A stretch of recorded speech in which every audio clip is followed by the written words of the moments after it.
Okay, give me just a second here.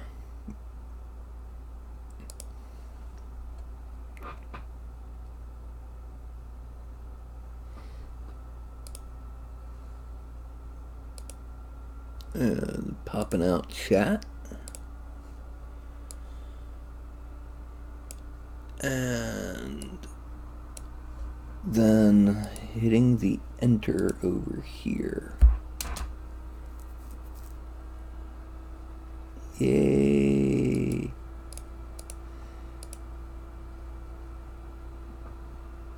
Boo. Now, oh, there she is. Now, I'm sure that, some of you are aware. Last broadcast, I said that tonight I was going to... Oh, hello, Carlton. Oh! That tonight I was going to try out Blender for the first time, live on camera, and see what I can do about... Noisy chair. And see what I can do with it. Oh! Well, I downloaded Blender today, and I just wanted to make sure I knew where the basics were before I came on camera and made a fool of myself, because I spent the entire 2-hour broadcast looking for how to create a primitive. It wouldn't look good. It crashed twice. Both times so hard that it locked up the computer, and I had to do a hard power off. No, I'm putting you down, little buddy. Go. And this computer's not new. The computer that I do my professional work on is 8 years old. No, Carlton. No. I love you too. No, little Velcro kitty. But no. Go on. Go on. Anyway. But yeah, it's 7 or 8 years old, and I'm not going to take the risk on it going kaput because of Blender. It's a little bit too old, really, to run it. And then at least the newest version with the sculpting. Yes, I got Monster today. And yes, it fits in the mug holder. Anyway. So, no, I won't be doing Blender today. Instead, I'll be doing a random character. And by random, I mean random. Yep. Dice and all. Now, since most of you are right now watching this after the fact on YouTube, don't forget, like, subscribe, bell icon. In case I do a random show, because I occasionally do. And any cubic photon is just, we're talking bing, magical miniature making machine. Bing. Bing. Also, if you're wondering, there are 2 uses for craft paint in my opinion. One is terrain and large vehicles. The other is a handle for painting your figures. Snatch up that brush, put your hand against, and you've got a nice stable surface to paint from. Anyway, so I'm going to give it about another 5 or 10 minutes looking for people to show up. And then I'm going to go ahead and just pull up the chart and roll up my random character. Now, there's one exception to this. My chart, which if you may or may not remember, looks like this.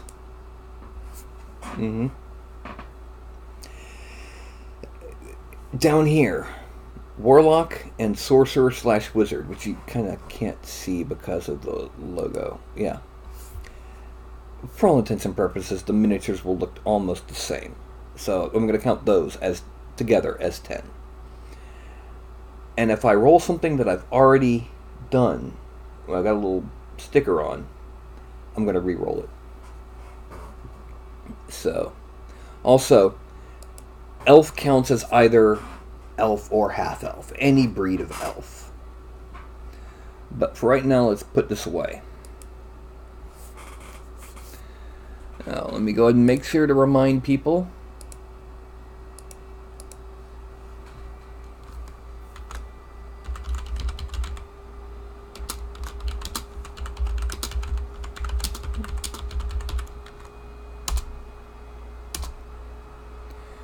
And then, now, one of the things I'm going to do with tonight's version of the broadcast is, itch. The figure that I end up making is I'm going to try and push it as much as I can over the next 2 hours or so. I mean, even if I end up with something as simple as Elf Wizard, which I've already got a couple elf or half-elf characters that could be counted as wizards. Oh yeah, I accidentally took off part of the thing there. Anyway, it's not going to be as simple as this. I'm going to push the pose, I'm going to push the outfit, I'm going to push the weapons. I'm going to do everything I can in the 2.5 hours that I'm going to be sculpting on it, whatever I end up rolling up. Like if it's an elven paladin, it's going to be as elven as I can make it, as paladin as I can make it, and just with the weapon of glory, whatever. If I ended up with a gnome illusionist, then he'll be like,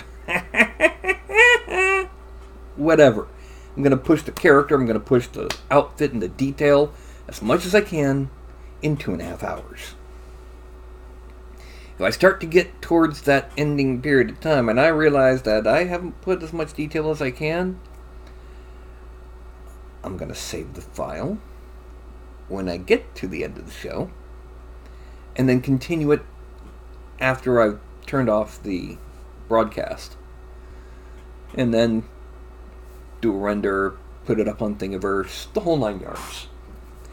Anyway, we have at least one viewer tonight. And who do we have here? Because, like I said, I'm sorry I'm not going to be able to do Blender tonight. It's not worth the destruction of my computer. My only ancient computer.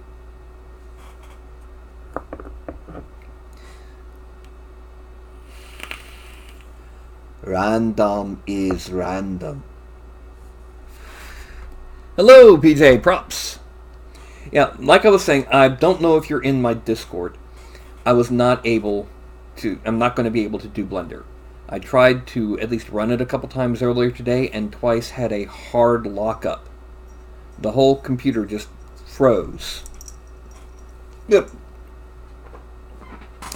Ralph? Nope, stop that. Yes? I'm going to be putting you down. Sorry.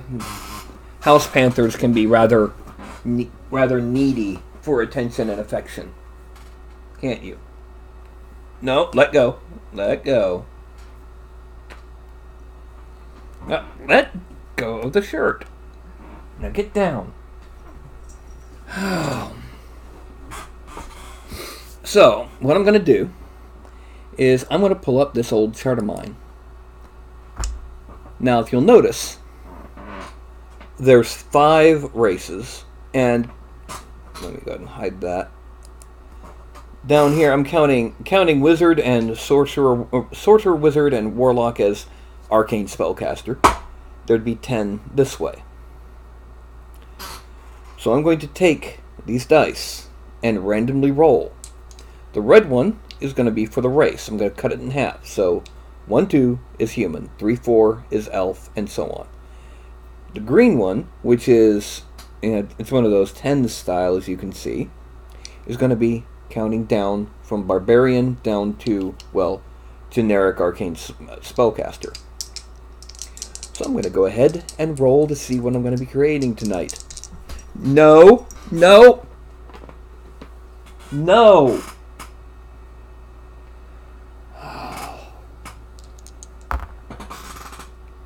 Okay. Well, I already have a Dwarf Barbarian, so I'm going to roll again. Ooh.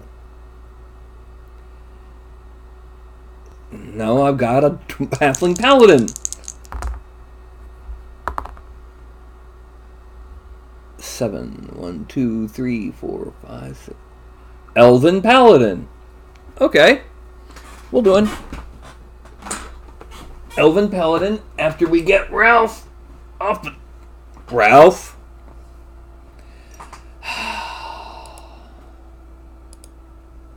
Ralph? Do you mind? I'm getting ready to start doing the sculpting on my show. Do you mind? This is what happens when you spoil your cats. Yes. Come on, little buddy. All right, go. Go. Yeesh. All right, so let's go ahead and... oh, I forgot. Male or female? Let's flip a coin here. I'm digging out a coin. Heads me male, tails female. So I have a big old silver dollar. It's my biplanar decision maker. It's going to be male.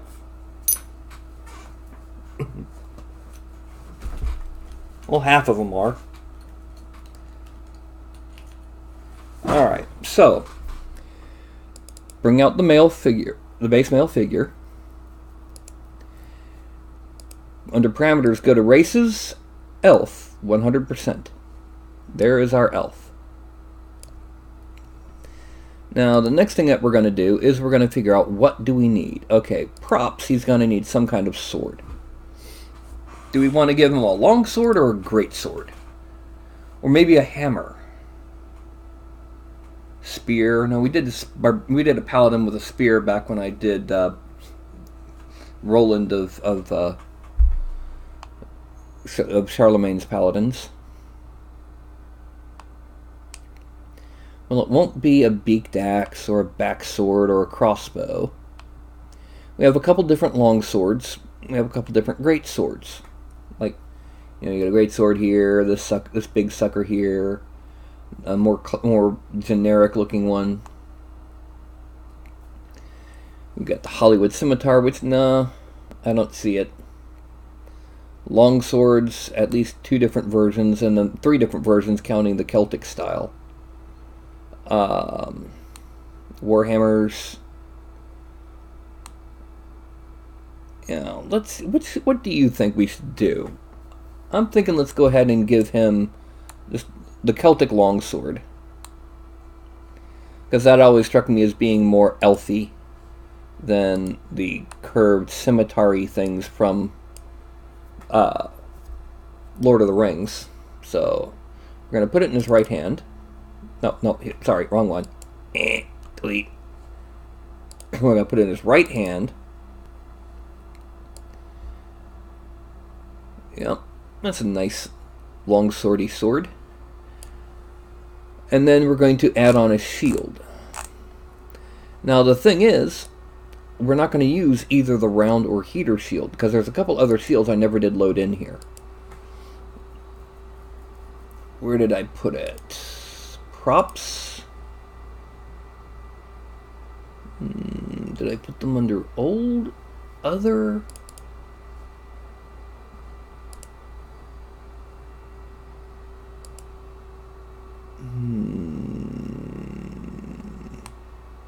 I have a tower shield and a kite shield.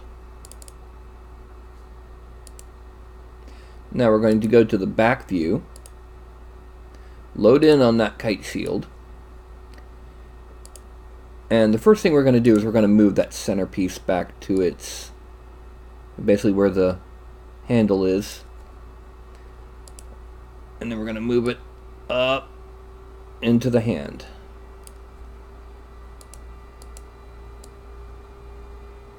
And we're going to drag this kite shield up to the left hand. Now, just to make sure that the hand is in the right shield holding pose, we're going to load in the round shield and then click it and delete.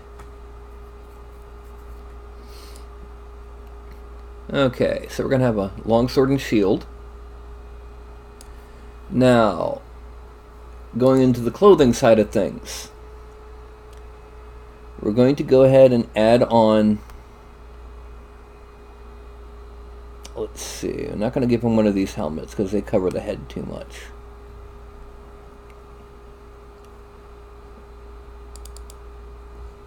No, we're not going to give him one of those kind of helmets either, because it's not very elfy. We are going to give him the sabatons, because that just makes it easier on the feet. And we're going to give him the tunic skirt, because we'll be putting our armor on that. Now, here we are going to rotate the shield until it's pretty much against the back of the arm. That's a bit too far. There we go. And now it's time for posing. I've got something, there we go. I had something on my mouse. So we're going to hide the skirt and sabatons and the kite shield and the longsword. Now the hands are not going to be put, well, the fingers and thumb aren't going to be posed. We're going to keep them in that, but we need to figure out what kind of shieldman is he going to be? What kind of pose do we really want to put him in to really push it? So the two options really are shield first and sword first. And honestly, sword first is stupid. You've got a shield. Its purpose is to protect your torso and occasionally head and legs, especially for these. Hey, Mark. So, I don't know if you read Mark, but I'm not going to be able to do Blender today. It locked up my computer hard twice to the point where I needed to physically power it off. It didn't even accept the little tapping of the power button here. Anyway, there's no reason to have a shield behind you. Beside you, and you're like standing. Okay. In front of you, especially if you're charging, oh yeah. Behind you, never. That's just, I can't even for a fantasy pose, I can't do it. It's just too, know what I mean? Okay, so what we're going to do, we're going to go ahead, let's have him be standing up on something. We're going to add in a little rock. Create primitive. We're going to make it a sphere. And that's a bit too small. Going to make it bigger. We're going to raise it up just a little, not a lot. Actually, yeah, let's bring that back down. We're going to make it a little bit smaller than that, just a little bit. And we're going to bring it forward. Alright, now, with the hip chosen, we're going to Z-rotate, no, not translate, Z-rotate side to side, like that, and it's going to bend forward. Then this leg is going to bend forward. We're going to twist it.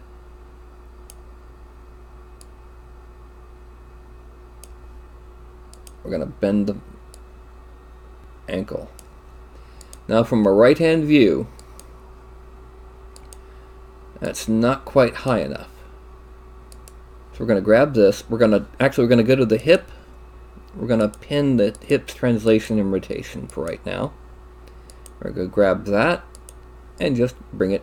Oh, let's lock the side to side on the shin. We're going to drag the foot up.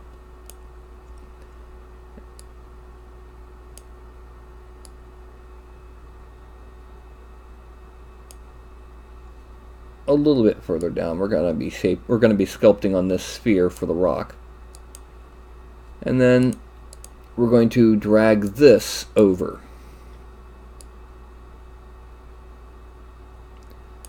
Now, oh, I see one thing we need to do.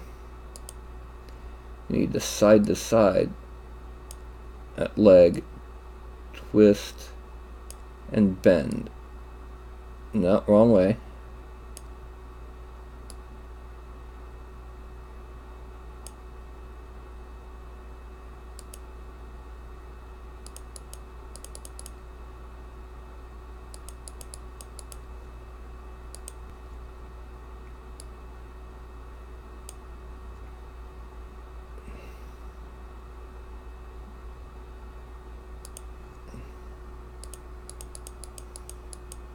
There we go. Now we can undo the hip pin, unpin all. We're going to bend this foot forward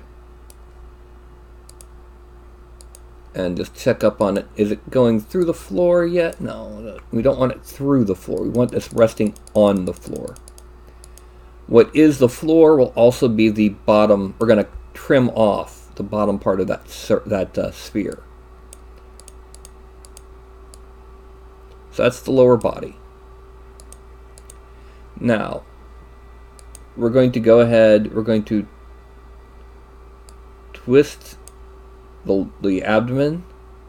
We're going to bend it back just a little. We're going to bend, actually we need to bring this over to the side because we're going to be bending the chest like that and twisting it a bit more like this.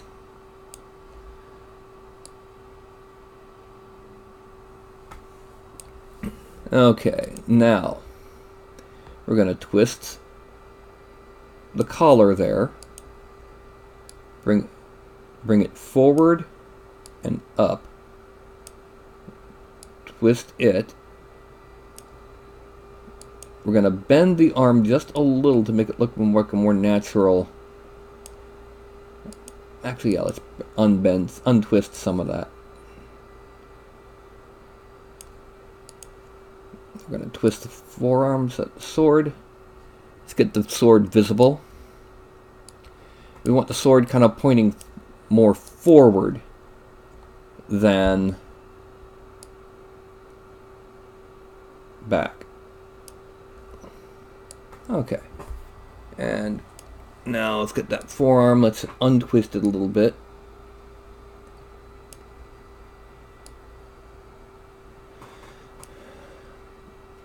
And actually, I know what we'll do.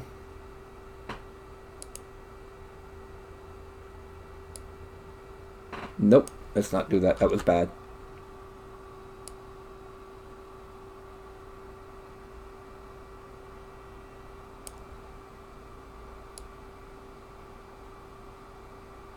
There. Yeah. We're going to pivot it just a little bit.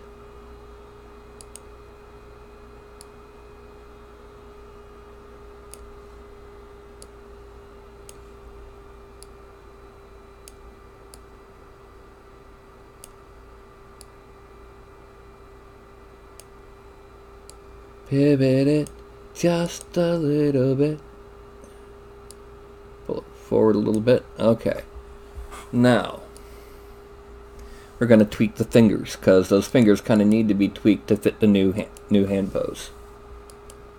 So, we're going to twist the fingers.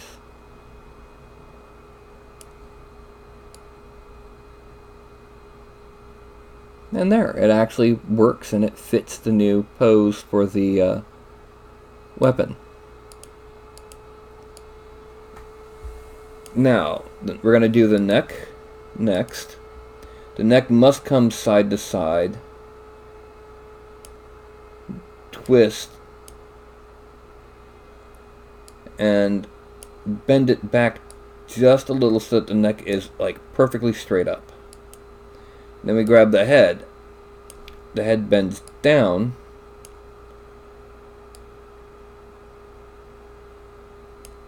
And it's going to be... Actually, let's have him looking up at the tip of this sword. Which means we need to twist it a little bit more that way. And bend it back a bit more that way. There we go. And then the shield. Let's make the shield visible.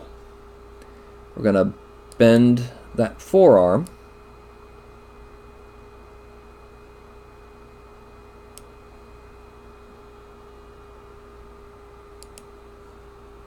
Just so I can see the...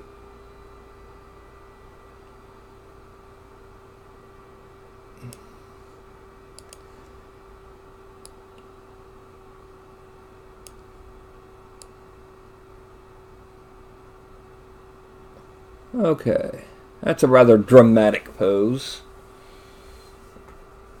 Okay, let's go ahead and make the tunic and sabatons visible. Now we're going to import a base. And since he's going to be standing on a rock, let's make it the rocky base. And I don't mean ba-bum-bum, ba-bum-bum.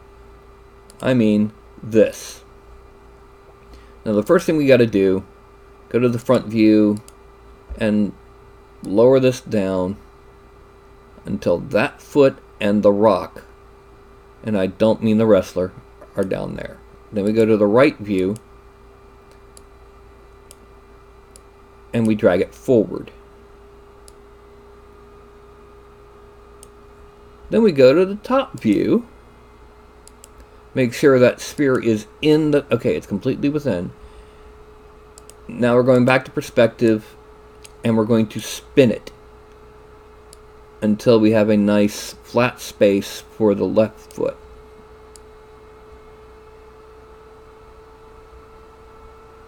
Okay. Actually, we need to do one last thing. Let's grab... Let's bend him back a little bit more at the chest, so that the sword's a bit more upright.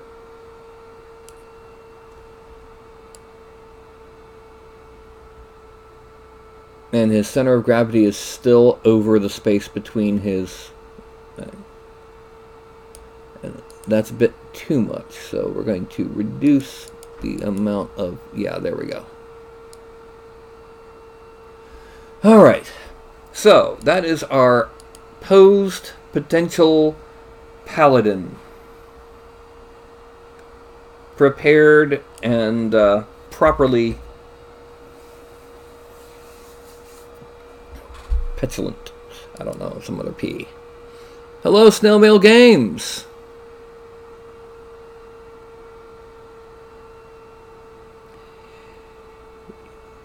Yes, it is. I literally broke out a pair of D10s and rolled on my little chart. But this is going to be as I'm going to push it as much as I can, make it as paladin-y as a paladin-y can. All right. So now we have the base figure, and it's got its issues, but it's raw geometry to work from. Pre-sculpt broadcast new, and we're going to call this simply Elf Pally Body. Accept. We're going to hide it. Make the sword and shield visible. Export these as Elf Pally Props. Accept. Hide them again. Sabatons. File. Export. Elf sabatons. Technically, only the part that's actually on the foot are sabatons. I just included a part that would be, around the ankle as well, just to make it easier. And then we have, oh, I forgot something on the skirt. And that involves the thighs. So right thigh is a twist of -37, so right thigh is going to be a twist of 37.3. And then left thigh has no twist. Okay, that's good.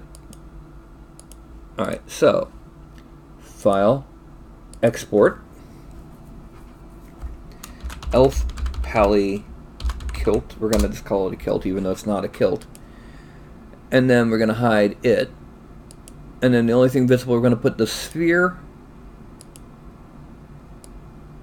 Yeah, it does not go through the base. So we're still going to put the sphere separate because it will need to be chopped up into a rock. So, File, Export, Elf Pally Rock, Elf Pally Rock, and then File, Export. Oh, yeah, this needs to be a lowercase p. Elf Pally Rock. And then this is going to be Elf Pally Base. Accept. Okay, and then we once again click on over ZBrush. Yeah! Alright, it is now 8:30. I'm giving myself until 10:30 to make this Elven Paladin. Import. Broadcast Miniatures new Elf View List. Thank you. Elf Pally Body. And then we're going to draw them in. Edit. While I'm looking at it, a couple things we're going to do. We're going to, first of all, clear out that nasty area. And then, using a much more subtle brush, we're going to smooth that and under the rib cage.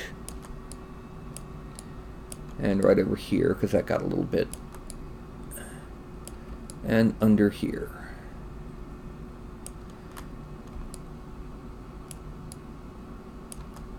Okay, now append Polymesh 3D, and this is going to be the kilt. Append Polymesh 3D. This is going to be the sabatons. Append Polymesh 3D. And this is going to be the props. You can now do a bigger view. Append Polymesh 3D. This is going to be the base, no, the rock. And then append Polymesh 3D. This is going to be the base. So we have all our parts in order. We're going to go ahead. We're going to hide the base, the rock, the props, and the sabatons. And we have a kilt to move. So we're going to go to move. Make it a little bit bigger. We're also going to go ahead and open the stroke menu so we can turn off lazy mouse when we need to. We're going to pull this back and out so we got the butt covered. We're also going to grab down here and pull back. Because, yeah. Then we're going to smooth out that area and pull it back again.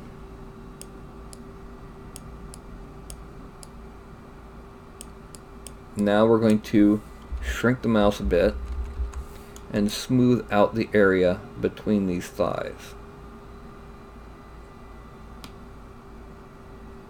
We're also going to kind of smooth out the area at the waist. Then with move still selected, we're going to bring it out grab down here and move out a bit. Because, yeah. Now what we're going to do, we're going to make sure that the waist moves into where the abdomen is. We're going to kind of blend it in. Make sure that the buttocks do the same thing. It'd be easier from this angle. And what we're going to do with them is we're going to bring them up and over.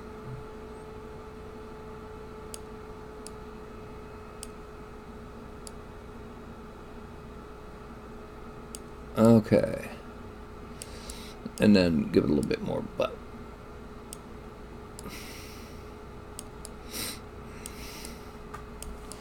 Okay, now what we're going to do, we're going to frame out, and we're going to export this. We're going to export it as Elf Pally Male. Because on top of that kilt will be some mail. It will be a separate piece.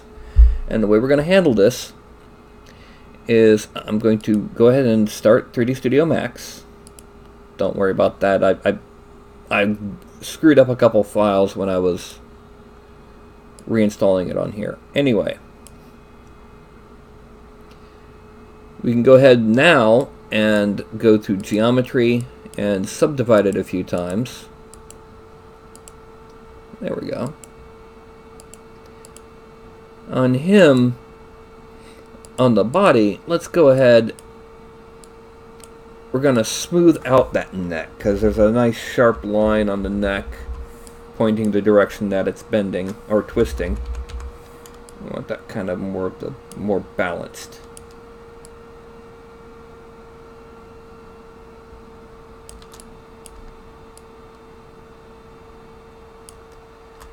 Okay. Then we're going to use the move tool. We're going to, again, he's a paladin, so he needs a little bit more jawline than the average elf.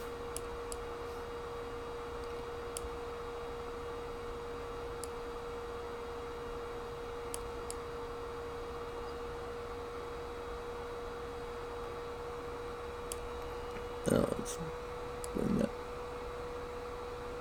Yeah, there we go. Everything else we're going to do to it, we're going to do to it at a higher tier, higher resolution. So we go down to Geometry. We're going to subdivide it until it's right about there. And then we're going to merge down. Always okay for this session. And Dynamesh 768. In case anyone wonders why 768. 768 is literally halfway between 512, which is a power of 2, and 1024, which is the next power. It's halfway. It's 1.5 times 512. And that just seems to be the best balance I've found for speed of sculpt and detail level. It's fast enough at this tier that I can then come in and smooth out the seams like that, but also detailed enough that I don't lose anything really. Oh. Now what's going to happen, we've got 3D Studio Max loading, and in fact it's loaded. So what we're going to do, bing, File, Import, 3D Printing Home, Meshes, Free Sculpt Minis, Broadcast Miniatures, New, Elf Pally Male. Import as a single mesh. Okay, I don't need the bitmap. Yeah, I know it doesn't have a bitmap. And then what we're going to do from here, we are going to split it up. Wait a minute, why am I doing it in this?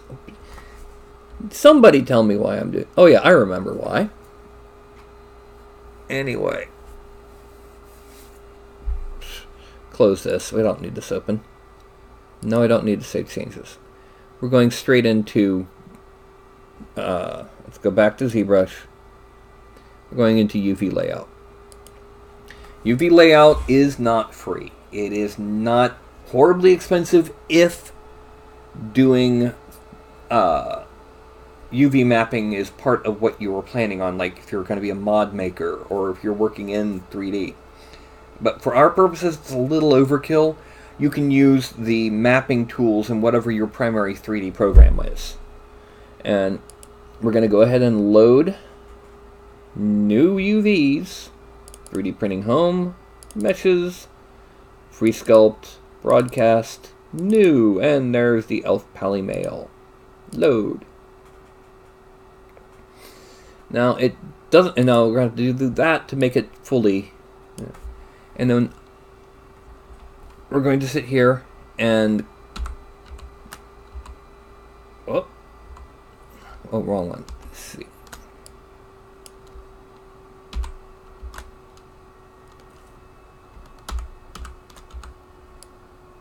Oh, I see what happened. Yeah, I need to be in... I accidentally dropped it, yeah.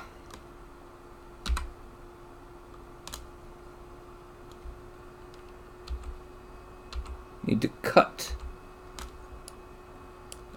What's this happening is where it's red is where I'm placing the cuts, and where it's yellow is where it's extending them. Then I press enter, and that pulls that shell off. I hit D and drop it. These are only cutting the UVs. They are not cutting the actual geometry. Drop. Now I need to put this on these. I need to put a seam on the sides of the legs. And then drop, drop. UV. I then hit F and drag across all of them. That gives them a basic, it drops them down a little bit.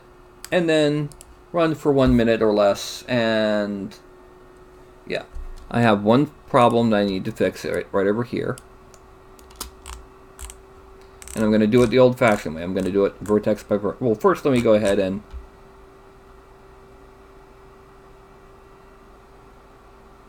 okay, it's not coming out. Alright. So what I'm going to do is I'm going to grab these vertexes and pull them down.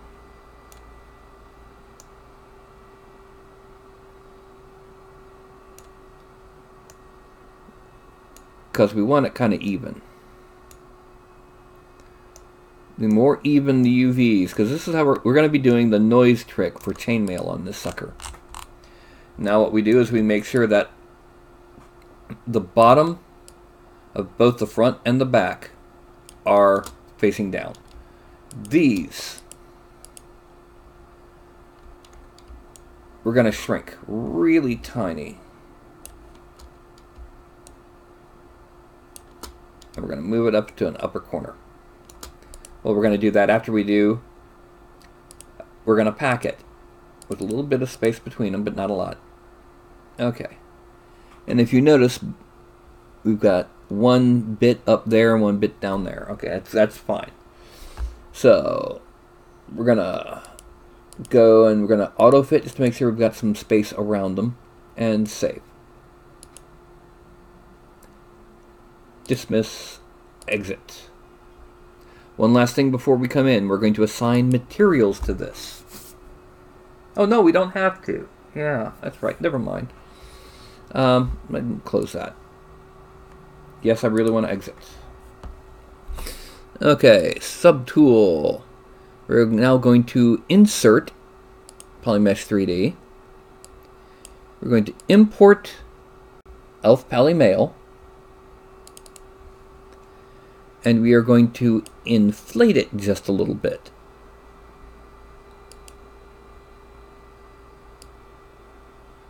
Okay. Now, what we're going to do is we're going to hide everything else. Alright, now, we need to not do a Dynamesh and not do a Z-remesh on this, because it will change the UVs. So what we do is we subdivide it more than we normally would. And delete lower. Now we go down polygroups. Auto group with UVs. What that means is that top and the bottom were different UV groups. We can select them separately after we do that. It's going to take a couple moments. There we go.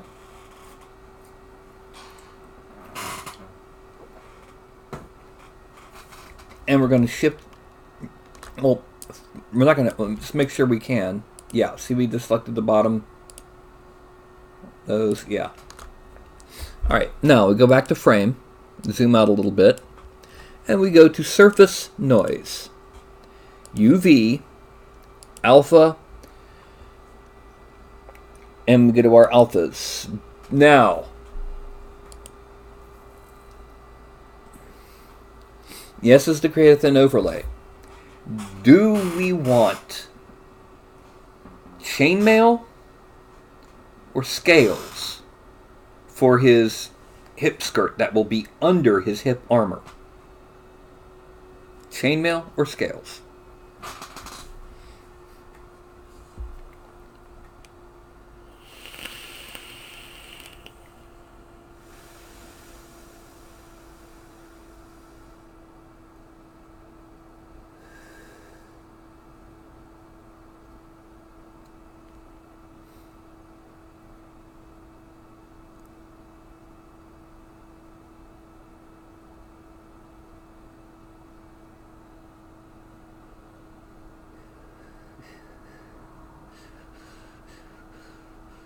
I have done scales. Mostly on orcs, but I've done scales. It's just, as an example, 90s high elves from Games Workshop mostly had scale instead of chainmail to represent light armor. Now let's do scale. Alright, now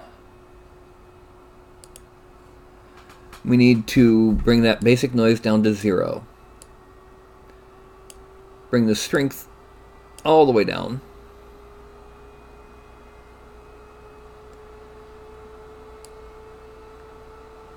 That'll do it. And we bring our scale size down. That's a bit too small.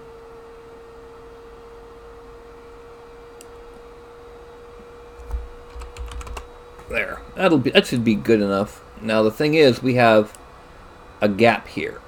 They're going one direction here and one direction there. Same thing happens here. What we can do is we can put that's where our actual plates will be. So we don't have to worry too much about it. Just go ahead and click OK. Then we click Mask by Noise. We then go down to Masking and Invert. We then select this one, hide it, this one, zoom out a little bit, fully mask both of them. So the top and bottom of our little skirt bit here are fully masked. Then we go down to deformation and we're going to make these stick out. We're going to do that with inflate. If we do it like that, it'll be seen. Yeah, that's about right. And then we draw there. And we're going to go up to polish and hit 1. The reason being is because we need it to be a little bit smoother than that. So we're going to go to relax of 1. No, that didn't do what we needed to do. Polish 5? Because we need this all smoothed out.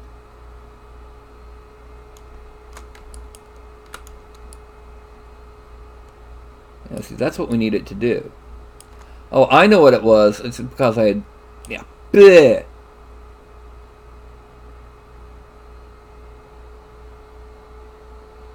It's because I had upped it to 237,000 polygons. 2.6 million polygons. That's what it was. Brain.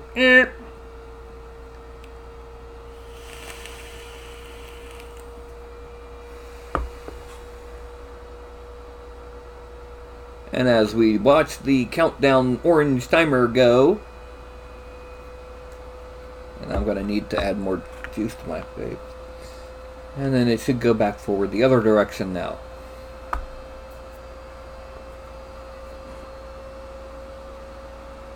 And my computer sounds like a jet taking off. It is a 7-year-old computer, like I said, so give it some leeway. And bing! There we go. Oh yeah, that's much better. Frame out. Now what we're going to do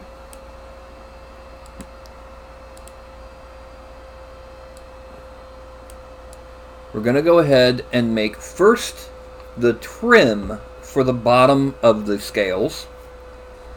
Because scales, actually no, we don't need to do trim on the bottom of these scales because they kind of come off properly.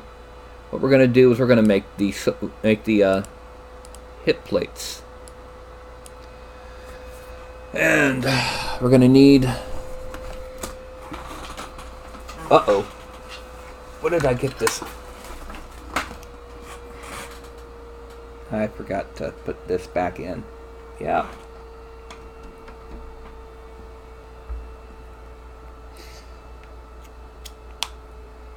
And what we're going to use is... we're going to keep this... It's at 461,000. We need a little bit more polygon count for getting a nice accurate shape. Now what we're going to do is we're going to go ahead and make... Actually, let's make the belt first. And focal shift that all the way to 100. And draw around where the belt will be.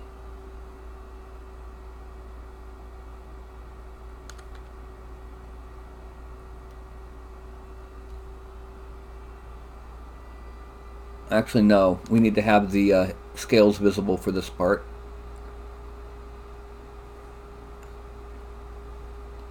Because we need to make sure we're putting the belt where it will overlap with the top of the scales.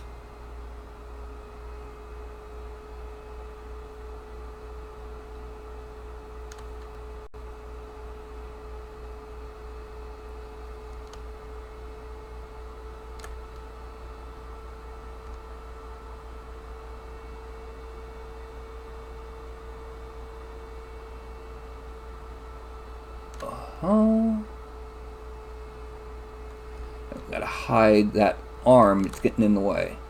There we go.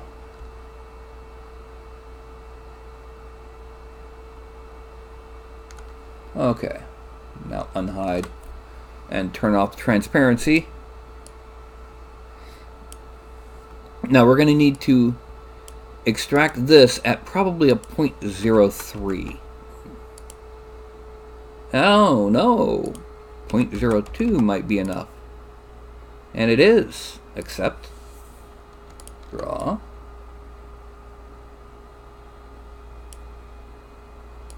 And then draw to get rid of the masking. Shrink it and dynamesh it at 256. Then let's shrink the mouse a bit so we can smooth out this area to kind of flatten the edge of the belt.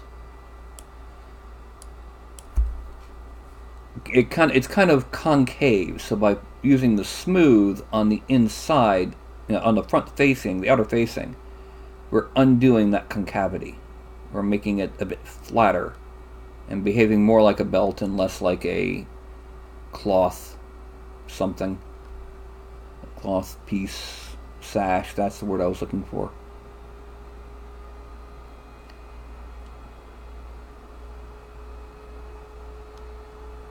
Okay, there we go.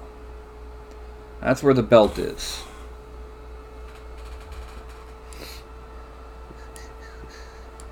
Now, there needs to be a buckle there, but we'll handle that near the end. We're going to subdivide it a couple times just to make it smooth. Now, I'm going to hide that, and we're going to have our plates coming down this way. So we're going to draw them both. Well, let's turn on transparency so I can go slightly above.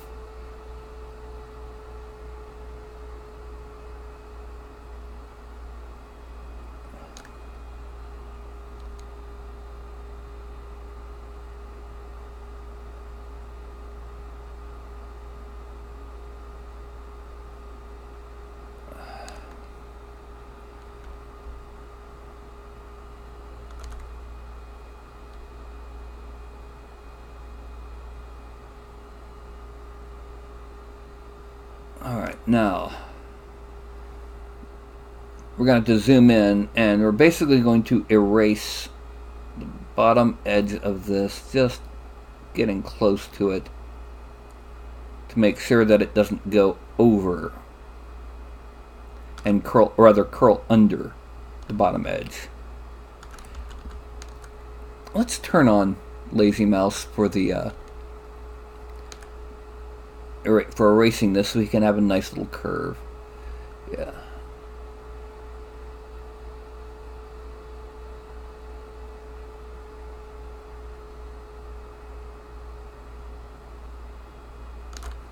And okay, yeah, that came out nicely. Well, except for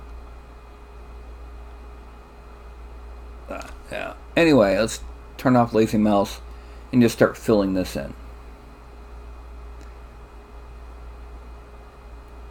Once we fill this in, we're going to refine the shape a little bit by doing a negative space. And basically, we're going to trim the outside of the outline.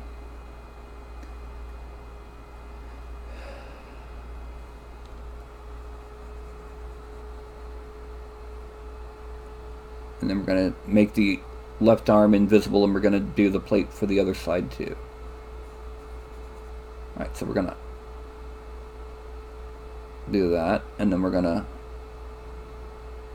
well, do that. Then over here, it's going to be a tighter cut. The idea is that these plates are articulated, so it's going to be more of a, yeah, and then come down. It's an articulation across here and here. We're going to draw that in just a minute.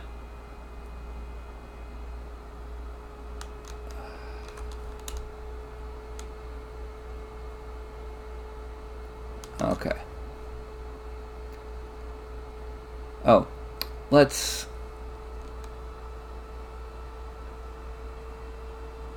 kind of bring that down. We're going to loop in, and I don't mean Remus.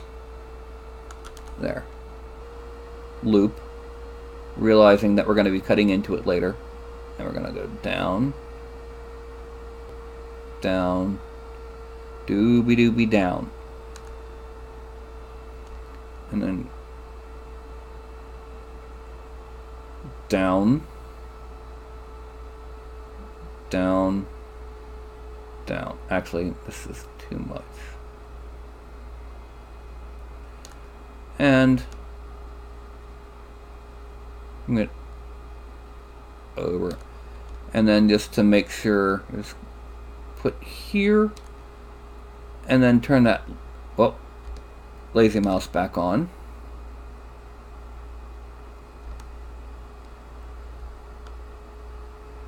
We're going to follow this curve on around. Then turn off Lazy Mouse and fill in the hip armor.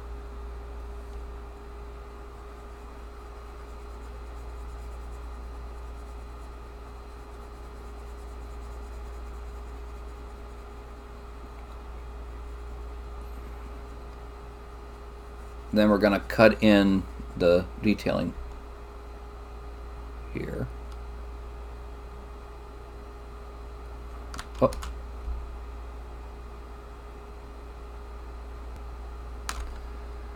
And here.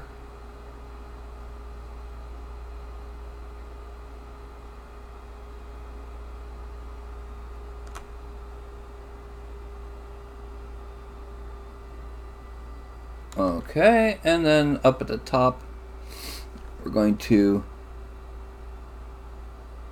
cut around like that. Now we need to make sure, let's see, it's a little bit wider on that side, so we can make it wider on this side.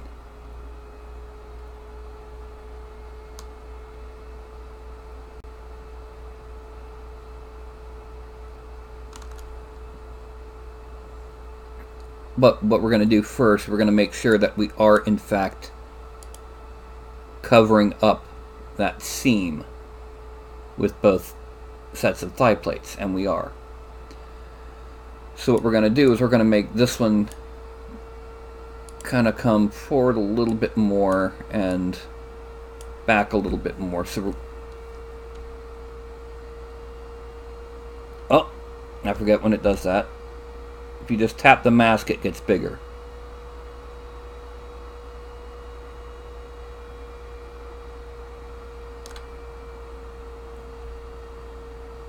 And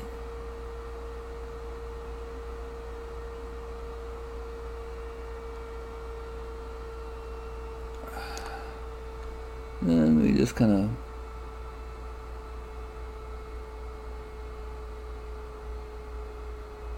bring back and do the same thing down here. Okay, now cut in there,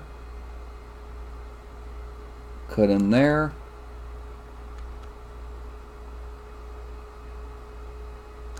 Symmetry can be hard when you're working on something like these. Alright, now I'm going to turn off transparency, turn on the scale, and this is going to be 0.03. Extract, accept, draw, and then draw. There. Now these, under geometry, we're going to dynamesh them at 256.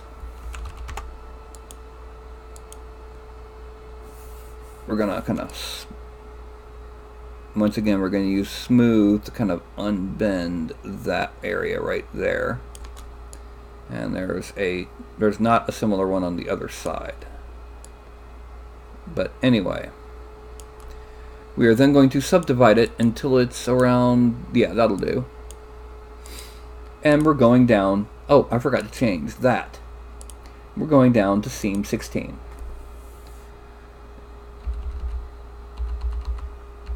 And increase the intensity to 20.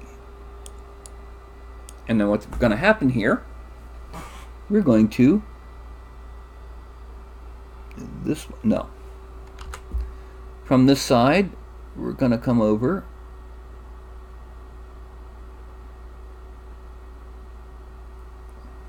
No, let's not do it that way. Let's do it this way.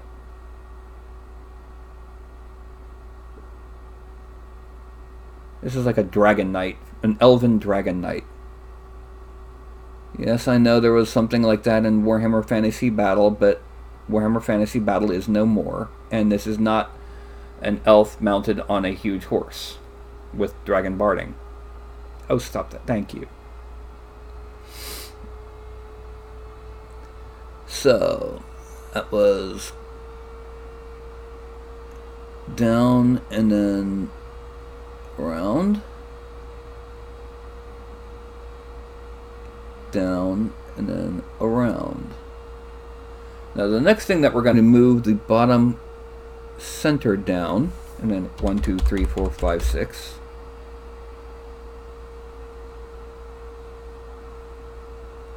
And then we're just going to kind of tweak it a little bit until it looks a bit more pointed.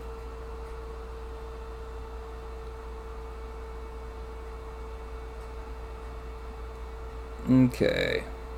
1, 2, 3, 4, 5, 6. I did that because I wanted to make sure I was returning to the same size when it comes over here. And we're going to pull it down.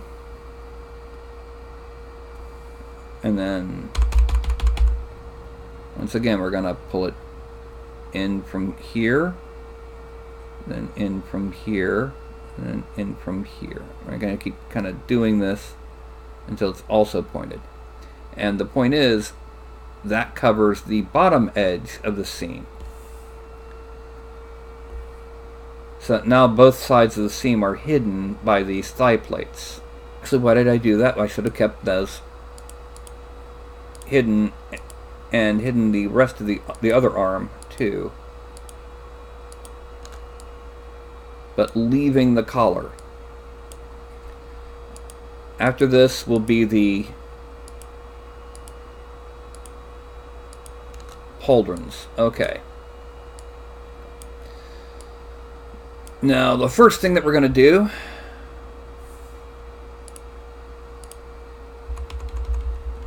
is I'm going to get some soda. My throat's hurting.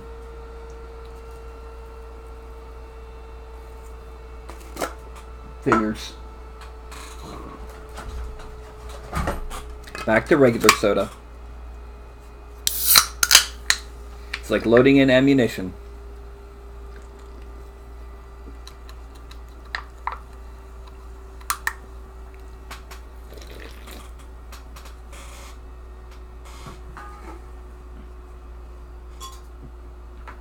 Okay. Now, poke my head into chat. Yeah, the Dragon Princes of Calidor. But this is not a Dragon Prince. This is a Dragon Knight of... good God, how many... I'm pretty certain if I just make up random elven-sounding name, number 462, that there's some thing out there that has like a Dragon Prince of Cyndraith. Write that down. Cyndraith. Cyndraith. Cyndraith. I don't know. Anyway, we're going to start off with... Actually, let's start off with the gorget.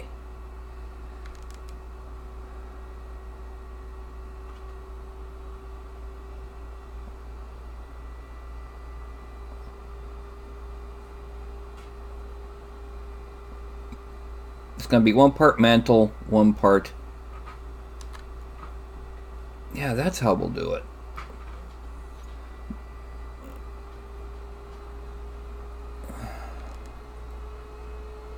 Anyway, going to come up this side. We're going to make it really wide and come down low.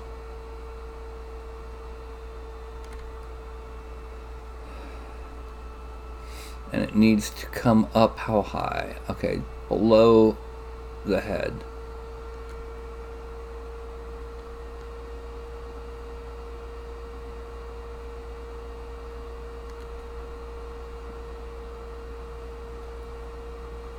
And it's going to come around, back to life, back to reality. And bring this around to there. And let's add in a little bit more here. Let's shrink the mouse just a little bit. And what I'm going to do is I'm going to add in kind of a draconian... We're going to add in some lines. And then we're going to match those lines with like the little bat wing shapes.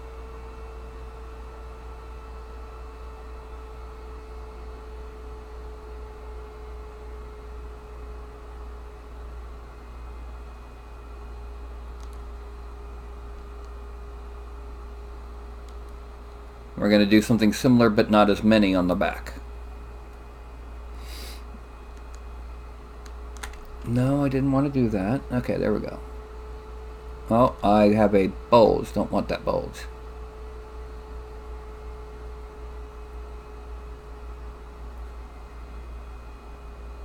And then we're gonna turn it into a batwing shape,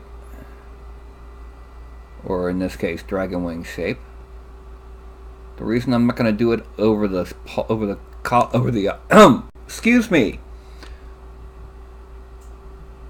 over the deltoids is we're gonna have our pauldrons on the deltoids.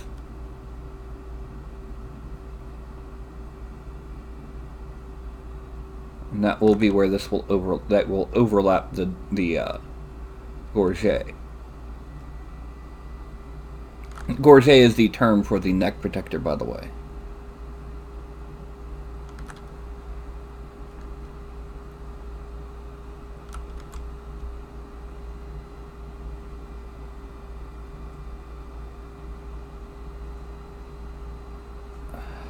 Okay, and then we want to try and keep this dragon wing look to everything that we're doing on his armor, because we want to push the look.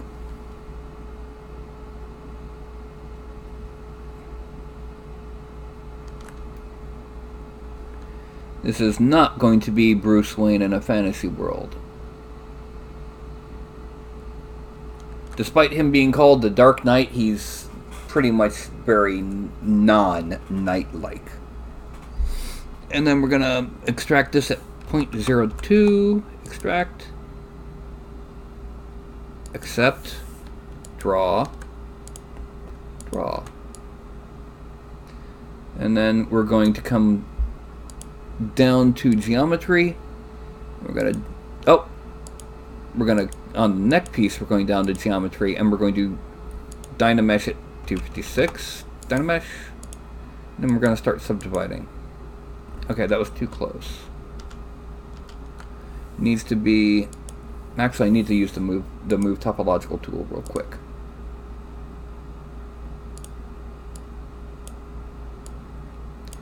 Right here. Needs to move.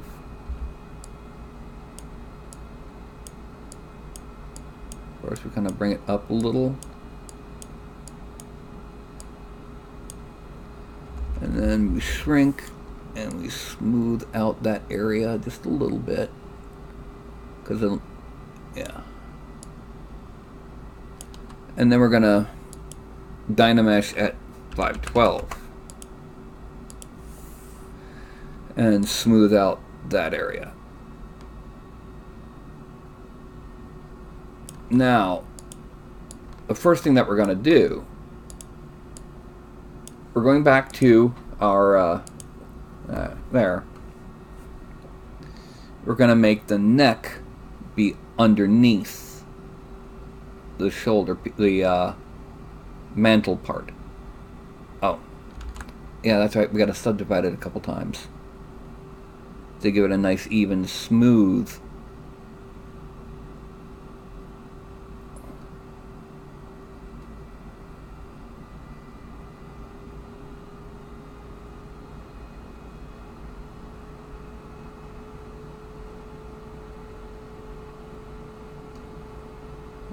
Okay. Turn on transparency so I can see what I'm doing here. And then come around this way to here. Okay. There we go. Now for this, we're actually going to use Orb Cracks 2, but inverted. And we're going to basically draw on the point, the little bands here.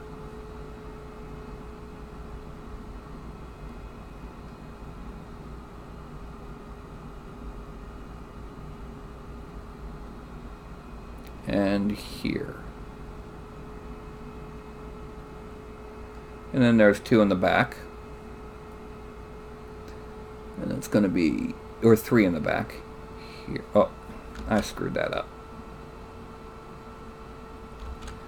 Alright. Let's increase that lazy radius. 1 lazy radius always annoys the piss out of me. drag that down. Okay, drag this down.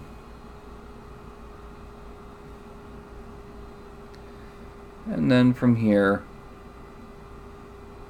drag that down. Okay, and so we have our bat shape.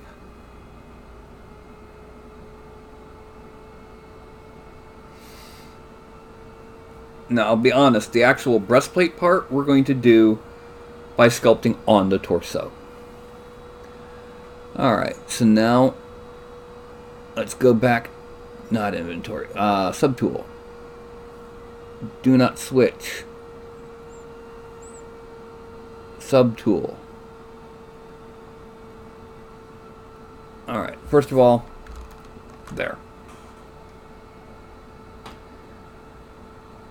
And let's go back to the seam 16 brush. And what we're going to do is we're going to draw in seam, wrong way. It's going to come down. It's going to go counterclockwise. So it's going to come down from here, down there.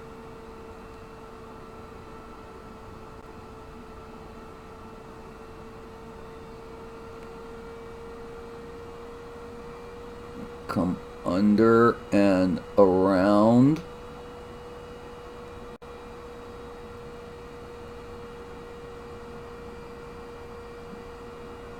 There. We're going to do the same thing here. It's going to start up here. It's going to come down under.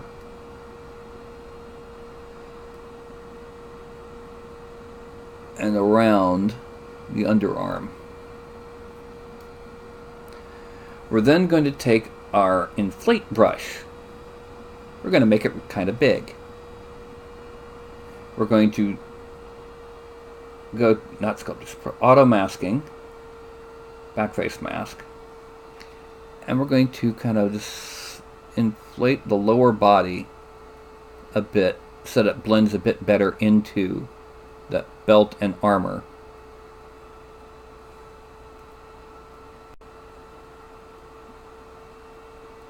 Because we don't want it to look like he's completely, you know, oh yeah, he's naked underneath that,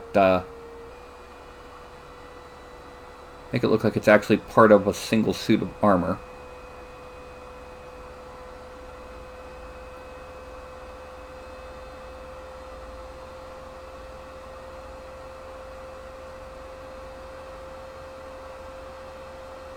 There we go. Now we're going to zoom out.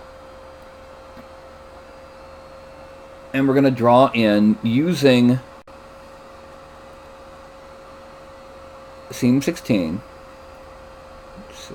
We start here and go down like this. And then up like that. Okay. Then we're going to start here and go down and hide the arm.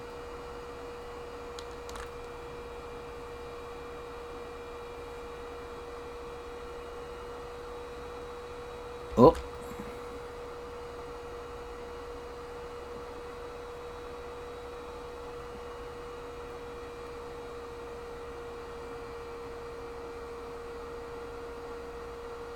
To there.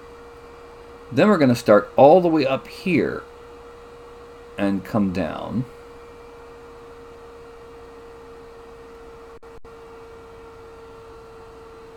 And from here we're going up to there. You can already see what I'm doing, can't you? We're making kind of like that wood elf style of banded plates on the torso.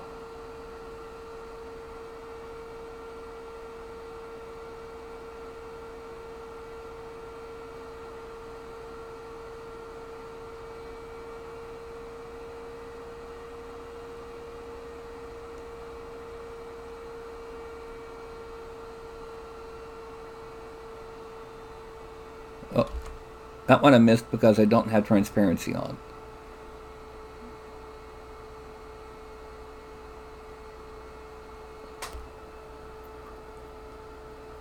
Okay. And then coming down here and down here.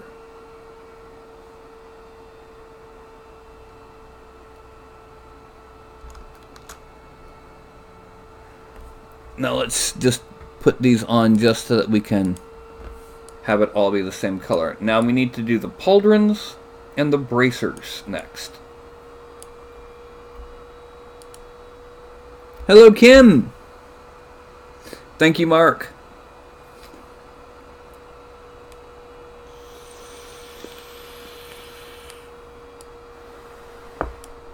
Now, in order to do this right, we've got to hide everything else. Okay, now what we're going to do is we're going to start off,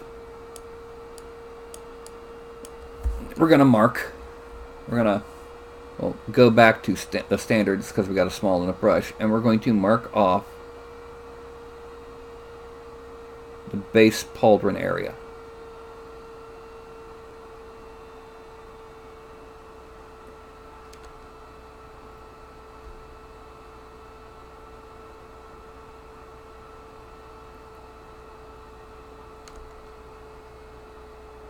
Okay, we need to come around and connect down to there and then over. Basically, we're going to do it as multiple layers. Okay, now we're going to remove that, make it a little bit sharp. And down here. Okay. We're going to do the same thing here.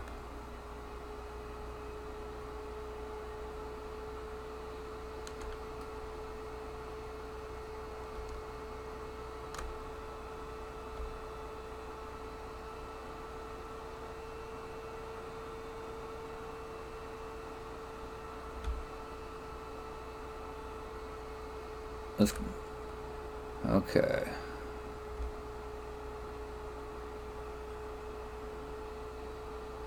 But because of the angle, this shoulder is actually sliding off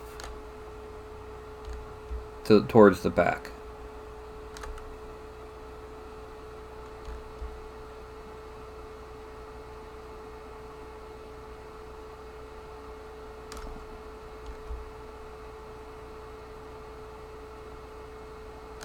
Okay, now we extract this at 0.035. Too high. 0.03.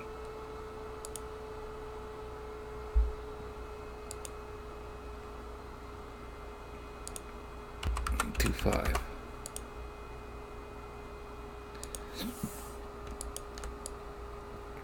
Okay, we're then going to use the move tool, and we're going to move the whole thing out a little bit from, oh, don't do that when I'm trying to, I may get annoyed at the autosave, but it has saved my cojones so many times. I'm going to pull these out so that they're very clearly on top of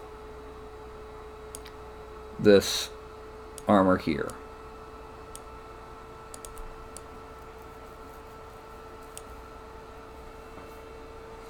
And then under geometry, we're going to Dynamesh at 256. Divide them. And then use Orb Cracks 2 to draw in a triple bit there. One that's going here. And one that's going, well, no, it didn't help. Transparency on, angle it, And that one's going kind of like that. Okay, then we come over to this one. And we have one coming from here to there.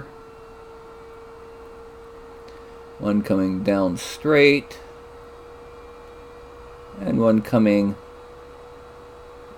that way. Okay. Frame out. Now we're going to go back to the subtools, back to him, and we're going back to transparency. Because now we're going to do what's called the lame, which is the flexible piece that's technically attached to the shoulder, but it's also attached at the bottom to the lower arm. So we're going back to our standard brush, because that's what we've got, and we're going to just simply draw out a triangle, or not triangle, but, you know, a three-pointed shape. And that goes down to there. This also will not be extracted as tightly, or as much rather. It's going to be closer to the arm, because that piece above it is above it. And then over here,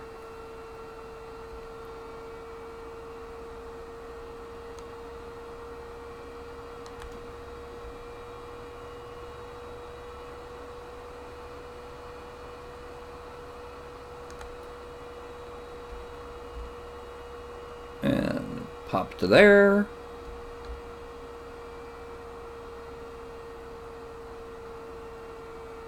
And there we go.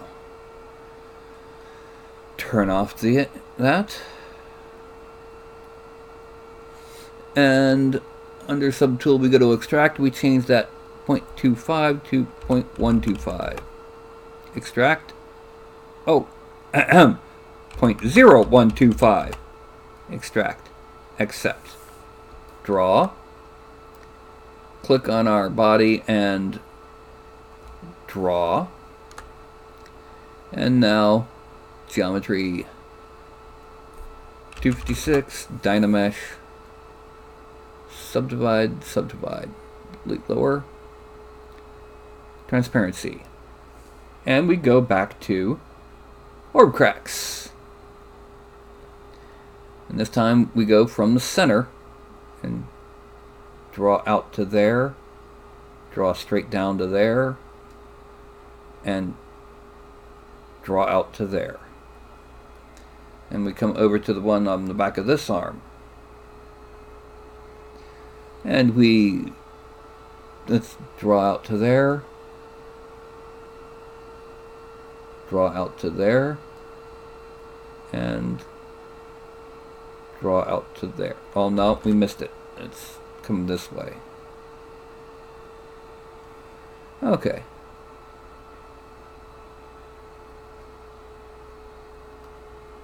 And we have one piece we need to kind of tweak, so we're going to use the move tool and kind of move it in. Okay. Frame.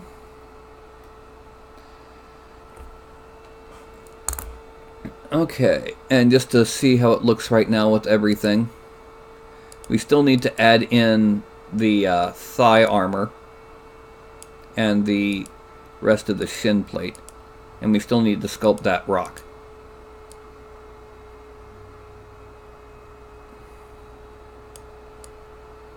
We also need to make pauldrons and something on his head.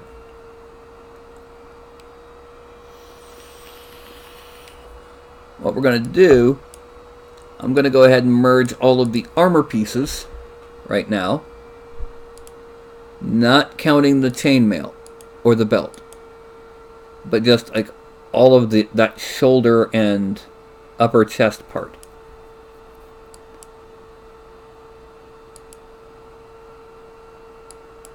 It really gives them a bit more mass. And we're going back, we're going to hide everything again, because we're dealing with the bracers now.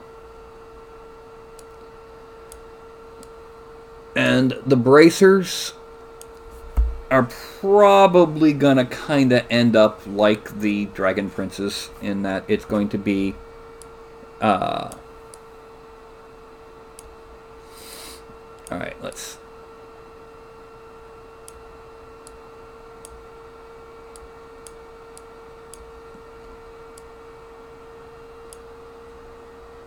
oh yeah, let's move over to standard so I can do it better.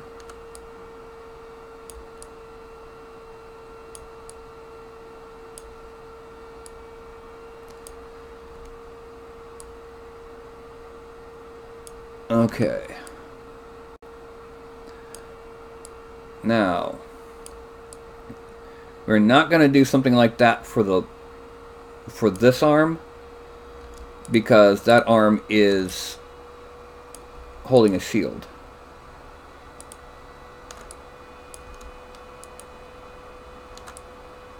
Okay. Instead, what we're going to do, we're going to make sure we got the arm straight. We're just going to give it a basic bracer. Okay. Actually, let's tilt it a little bit back more.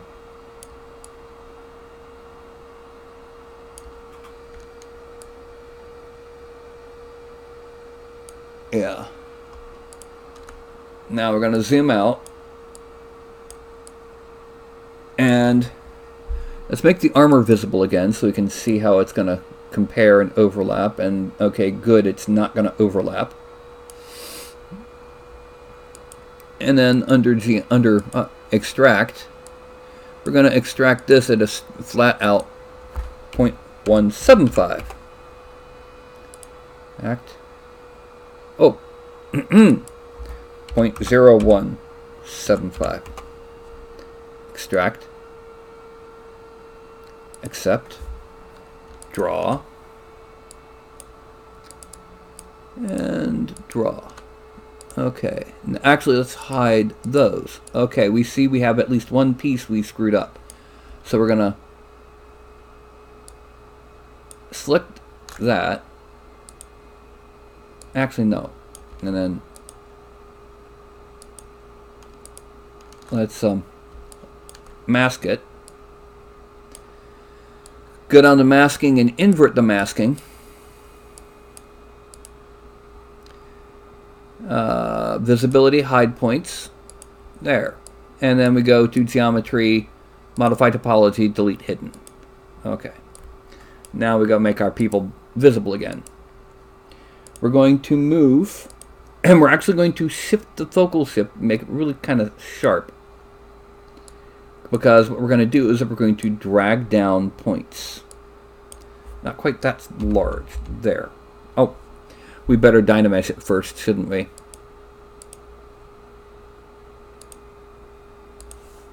$512, and then divide, delete lower, and grab here and pull it back. Actually, no, we need to grab from the top just to make it better. There. From the top. There. There. And there. And we're going to go for seam 16 on the top. No, not on the top, but on right here.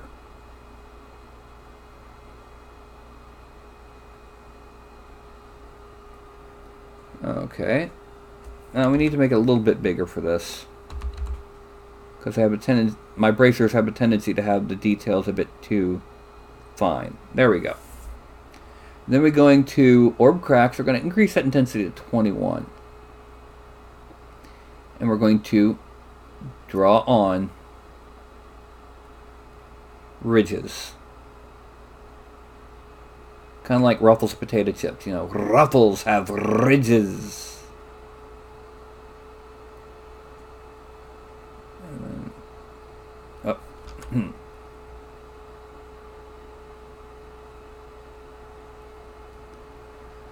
And then one more down the center here.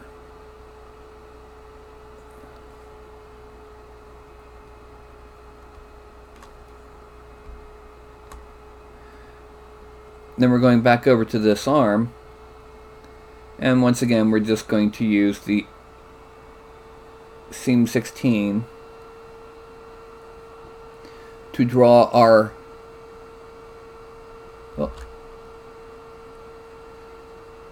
seam. Okay. And now we have most of our armor done. It's looking really paladin-y, but now we need to add something onto the thighs, or at least the knees, and something to top off. Well, let's go ahead and merge this down with the other.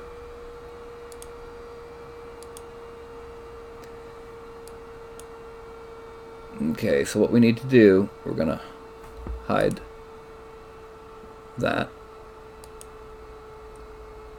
And we're going to make the sabatons visible. Geometry. Subdivide them a couple times. And bring them up. And then merge down. Frame. Now, because we've done some detail work on the base body itself, we don't want to go as low as we had in the past for this Dynamesh. We're going a bit higher. We're going to 1280 Dynamesh. And now, we're going to smooth out these seams.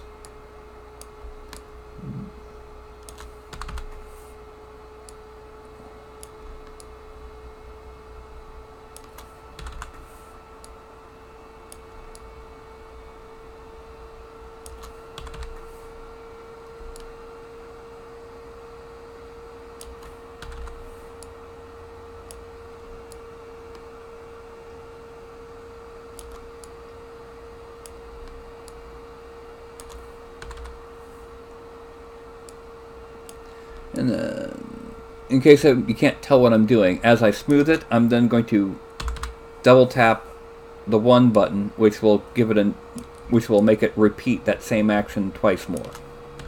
Because I want to make sure I do this quickly. And that's actually faster than doing it by hand.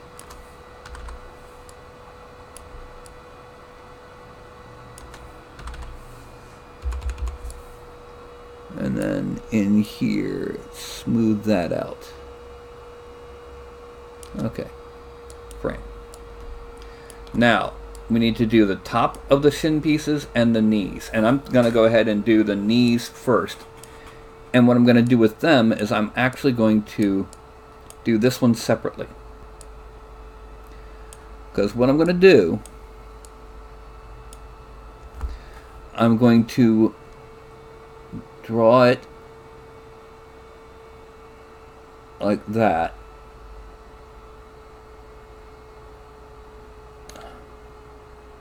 And then in here the same way.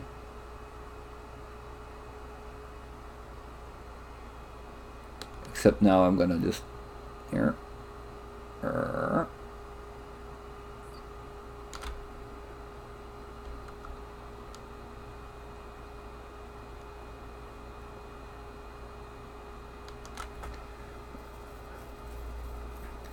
And then back here,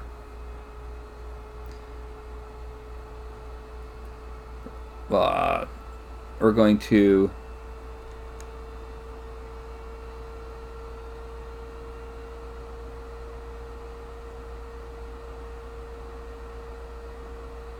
come in from there, come under, come up.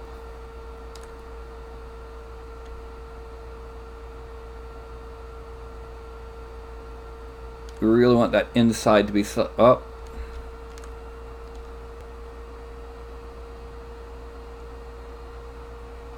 We want the inside to be slightly smaller than the outside.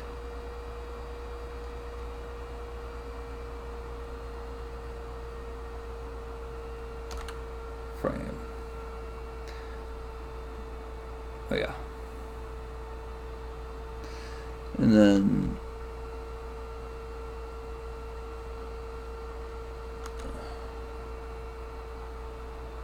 okay. We're now going to extract them.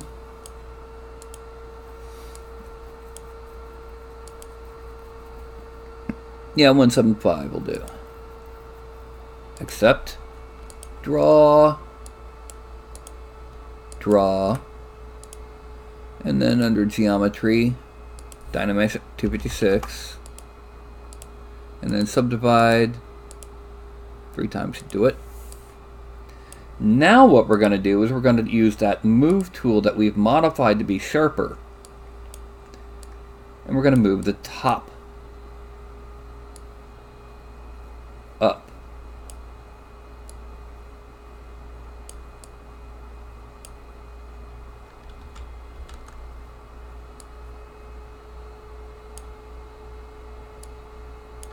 Oh.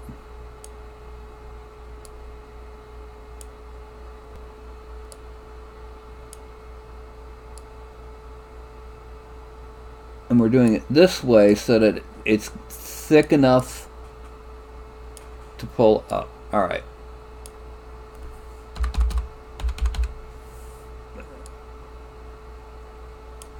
We need to pull it over because it's, yeah.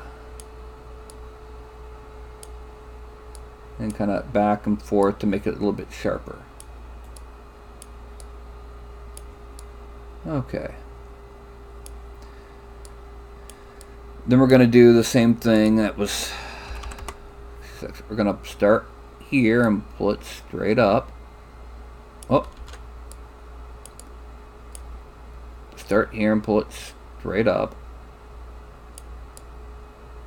And then grab it down here and pull it up a bit. And then make sure it's straight, and it is. And what we're going to do now, we're going back to that orb cracks brush. Only this time we're going to start in the center of each leg and we're going to draw up.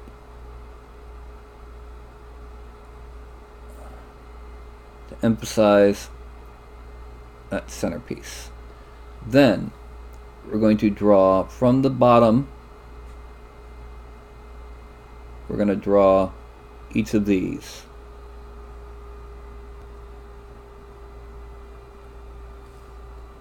Okay. Give it nice sharp trim.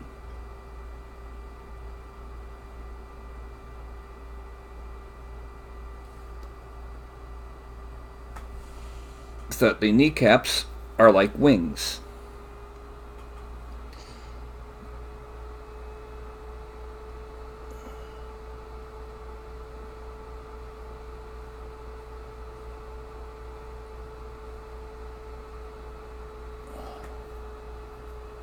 Okay, and then down here.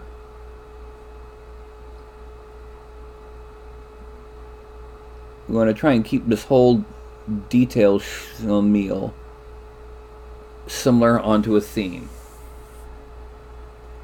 Alright, that's the kneecaps. We can hide them as we now prepare to do. Well, let's not hide them. Let's do transparency. And we're going to do thigh plates. Now, the way we're going to do that is we're simply going to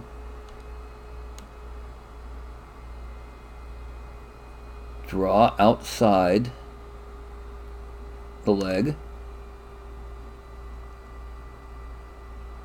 and in front of the leg,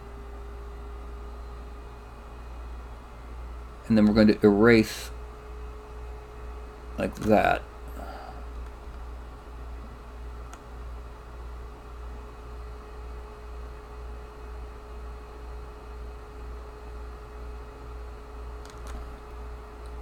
And then we're going to erase the back just to sharpen it. Okay, now we're going to do the same thing over on this side. From about here, the front, down to about here. and erase the back of it a bit. Then we're going to shrink the mouse a little, and we're going to erase the mask around there, and erase the mask around here.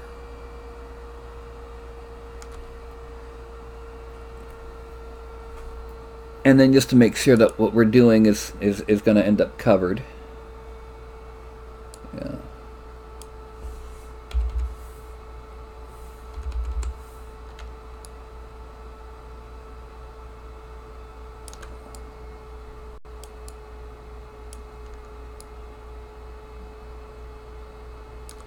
Alright, and then erase. Be very, very careful when you are erasing this.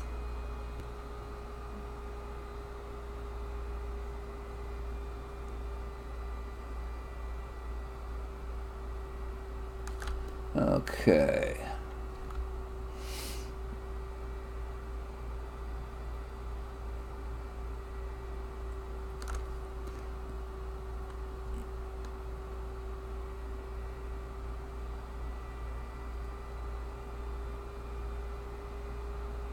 Okay, and then down here we need to just refine that. Frame out, turn off transparency, and then 0.0125, extract, accept, draw. And then under geometry, Dynamics 256, and then subdivide. There we go, lower. Then we're going to use the orb cracks, and we're just going to draw in a couple lines because we just want to make it look like it's part of the same. Oh, we need to make the about there. Yeah. Just to give it some depth. And again, keeping it looking like it's from the same smithy, from the same culture.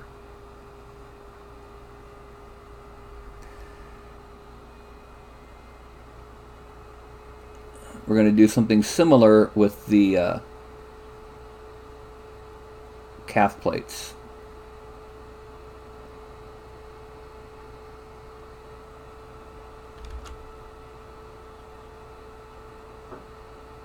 Okay, now, that's the thigh plates.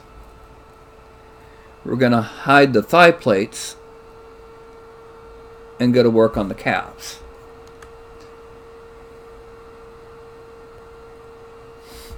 After I get some sody. It's looking like this is going to be a 2.5 hour night, if not a little bit longer.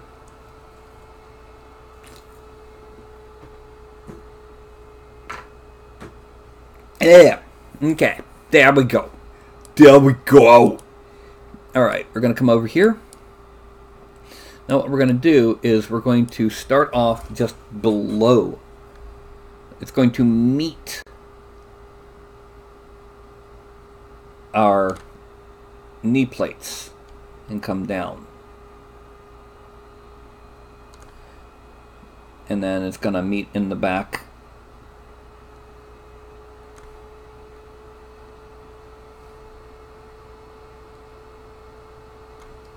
And actually, just to make sure, we're going to unmask along the bottom edge.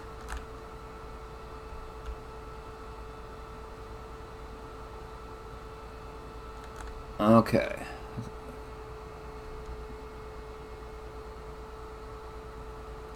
Then we're just going to kind of blend it in down here.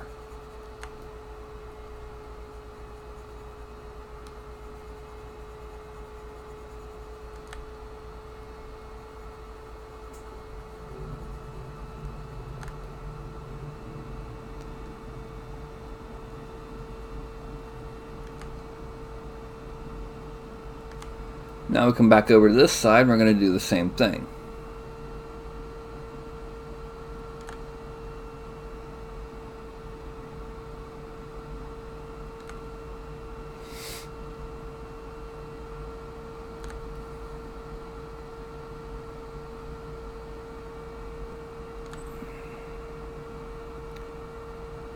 And then kind of down here. Nope. I wanted to draw, not select.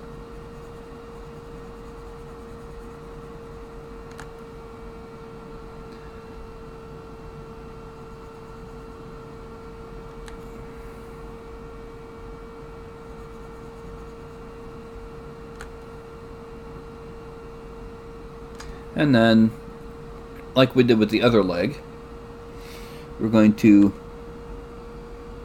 actually let's undo transparency, we're going to unmask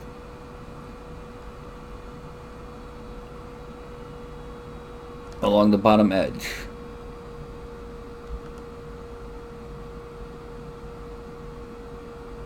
What we are doing, out full, and we're going to extract this at about at the same 0.125.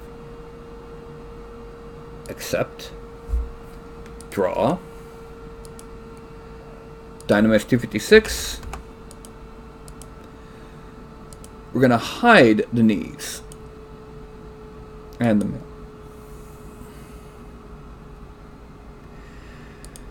And now we're going to use combinate. We're going to bring that move tool back to focal shift of 0. But we're also going to smooth out the bottom edge.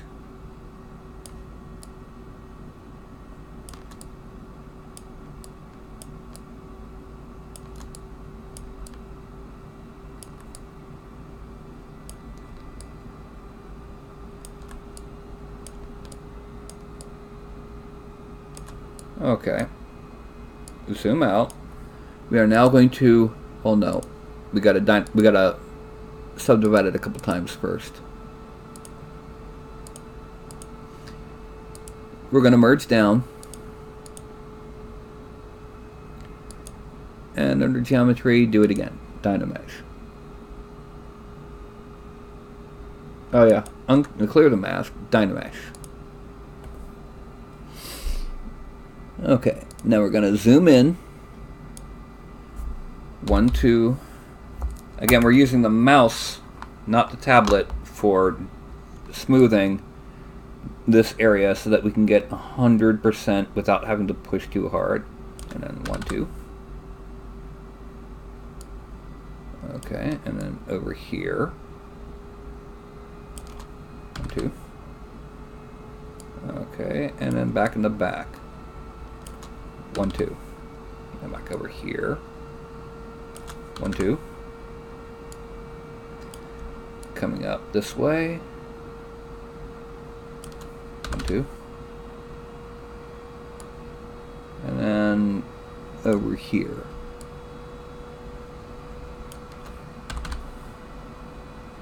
Alright, now, whoops. Let's make all of his leg armor visible.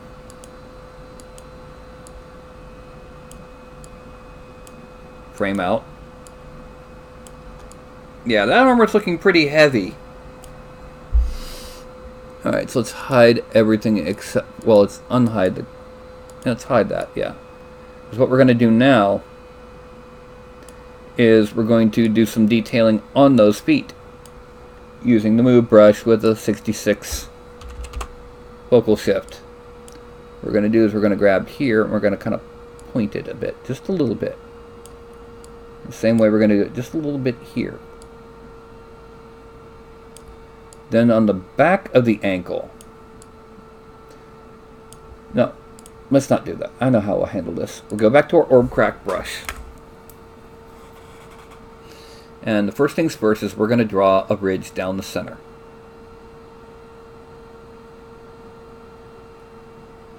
Then we're going to draw a ridge to the ankle.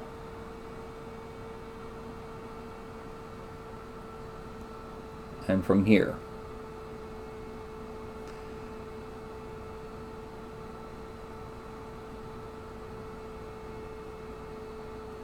Okay. I'm going to draw another, start off light and getting heavier there and there and there, there, there. No, let's start up here to there.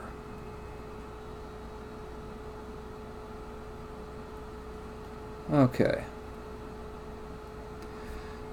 Now, once again, straight down to the spike. Then down here, and then down there. Oh, coming down to the ankle. Down here, and then down there. Down to the ankle. Actually, we need to make that a little bit straighter. That's going back too far. And down and down. Okay. And then we're going to go to the back. And we're going to go back to our old friend seam 16. And we're going to draw our seam on the back. Actually, I need to make it a little bit bigger. We're going to draw our seam on the back of the calf.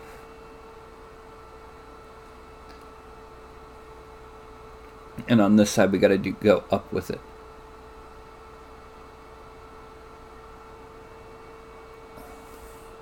Okay. And I'm pretty much done with the armor.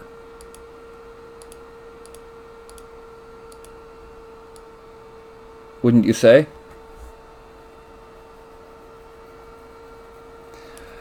I'm going to go ahead and add in with the clay buildup a little bit of wrinkly bits on the back of the knee. We're going to assume that's leather. And that's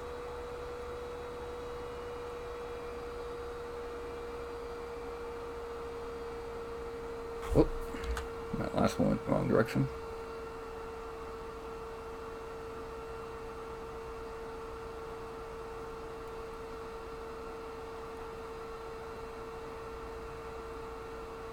A little bit tighter here.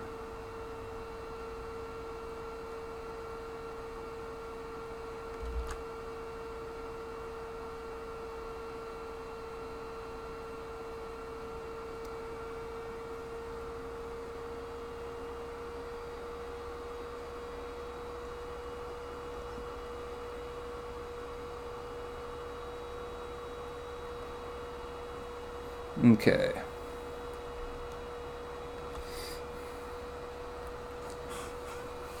It is 9:58. Next thing is a decision.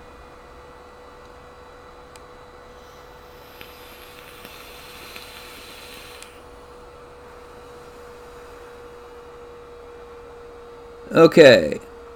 Do we want a helmet of some kind, a skull cap, or hair?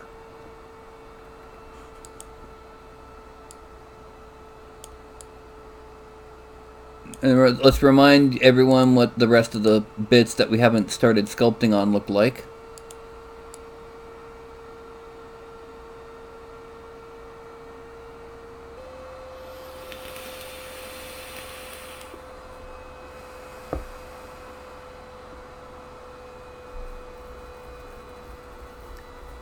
Well, the problem with that, this is an elven dragon knight, and a mohawk would just be, it would throw you off a bit too much. Let's say if we give him hair, we could give him like a U.S. Marine Corps high and tight, you know, give him a buzz cut. We also need to detail those ears, because those ears are still smooth. So I'm going to go ahead in here with the slash tool and detail them ears.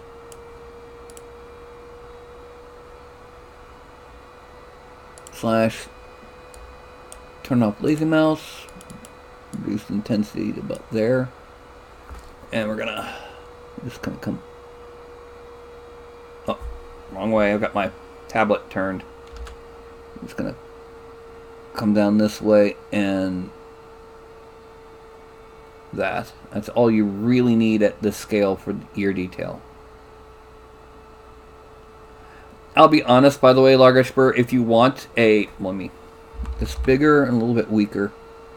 If you want a missing piece of ear with 3D printing, it's pretty darn easy to get a missing piece of ear.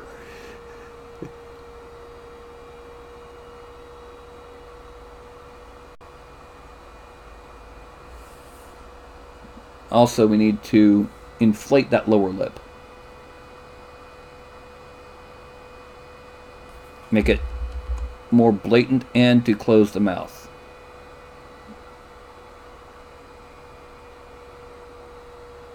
Oh, I know why it's not working like I wanted it to. I currently have backface masking off.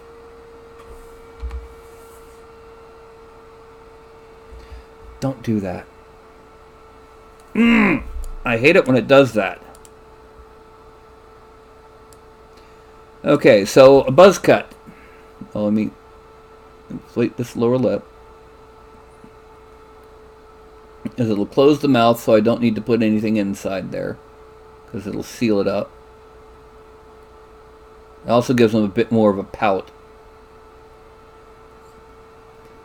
We're also going to use the slash tool to kind of further define the jawline. Let's turn the armor off just for a second.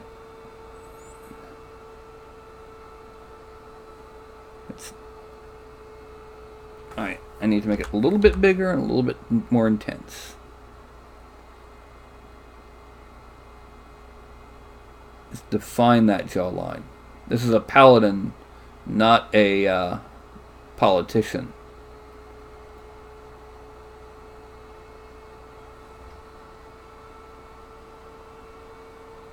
Okay.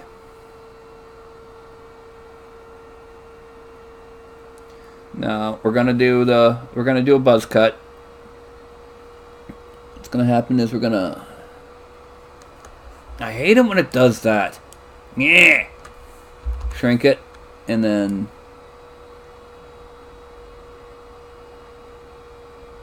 come back down to there.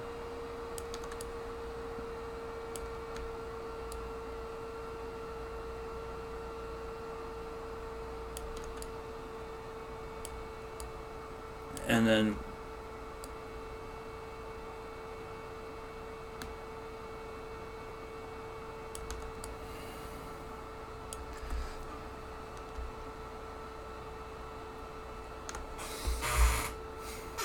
right as I start to stroke, it saves. I don't mind it saving. It saved my hiney in the past. But why does it have to do it right as I start the stroke? Anyway, then we just kind of fill this in.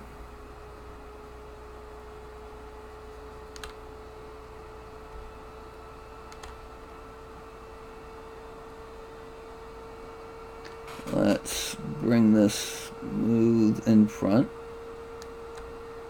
And we're going to erase to there. Actually, no, it's bring it all the way down to here. And then erase to a point. Yeah.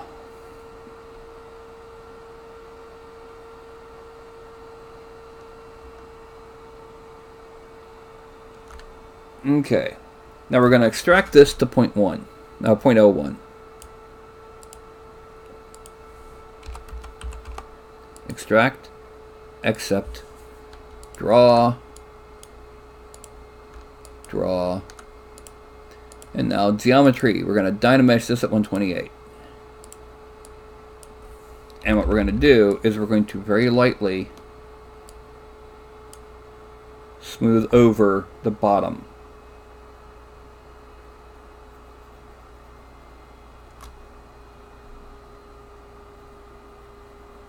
Get it closer to the scalp.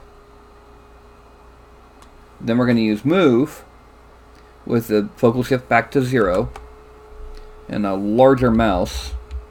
We're going to kind of pull it up, kind of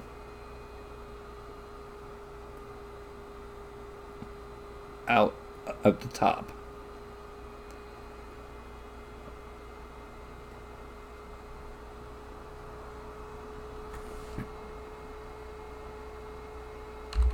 A little bit up higher, not much. Then with pinch is the next brush we're going to use. We're going to turn its intensity down a lot and turn its size down a lot. And we're going to briefly go around the upper rim of the hair to kind of emphasize that whole flat top look.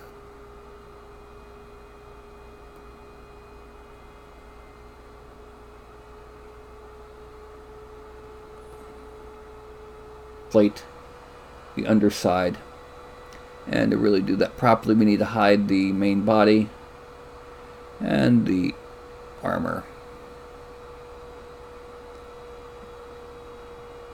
and the base.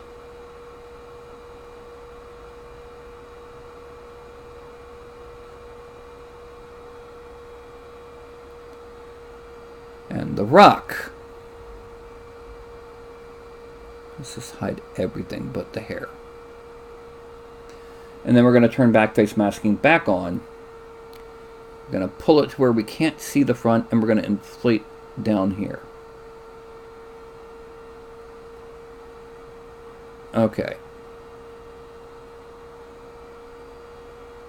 Now let's turn his body back on.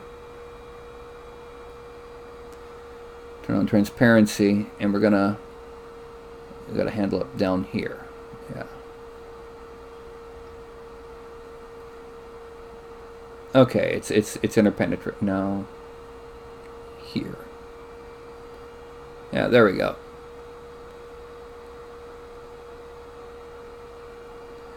Now we're going to mesh smooth. We're going to subdivide it and then dynamesh it again.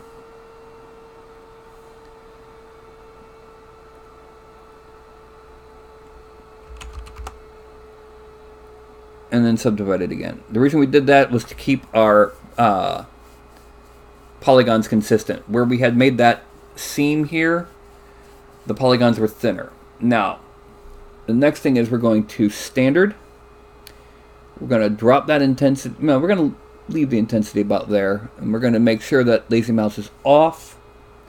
Drag dot. And we're going to the alpha that looks like that. Increasing the draw size. Increasing the draw size to about there. And we're just going to kind of... we need a little bit more.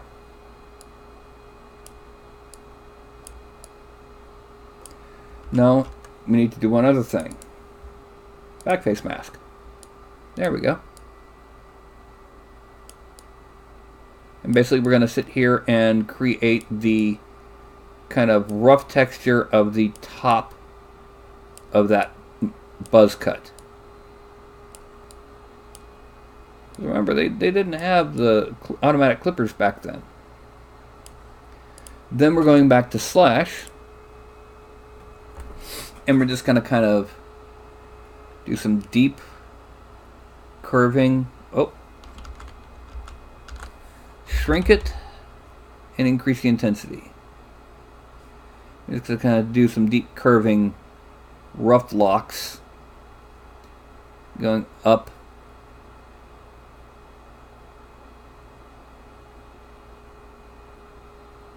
Into the head.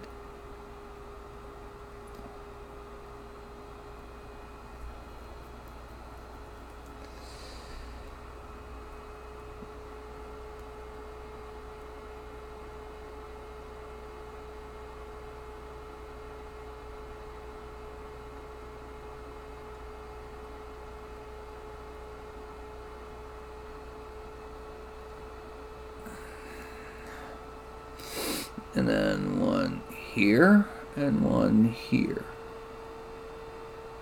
Then we're going to add decrease the intensity, increase the size just a little, and we're gonna kind of, whoa, still too intense. Just gonna lightly go over each of these, just to make it easier to hit with a dry brush, and easier for a wash to slip around.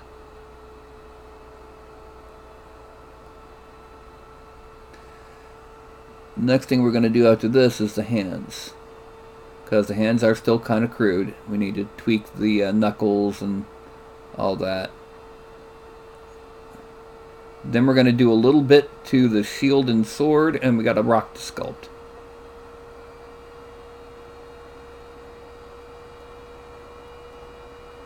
Okay, so there's his hair.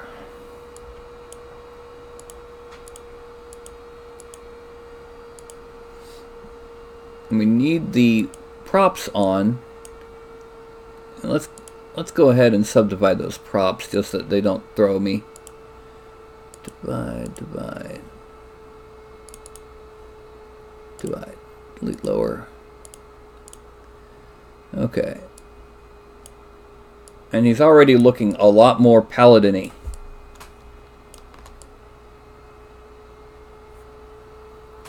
Okay, so just to make this a bit quicker, go to inflate, turn back facing mask off again. We're gonna come in and hit that spot right on the inside of the thumb.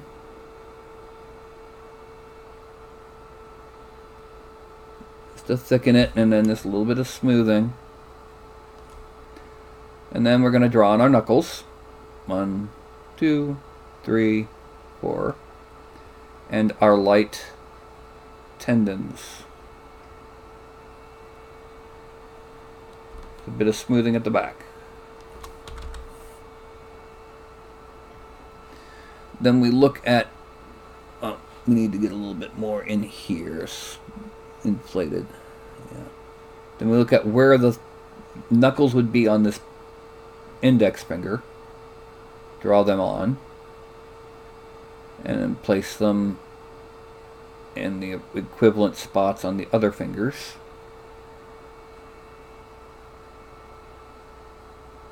Then smooth.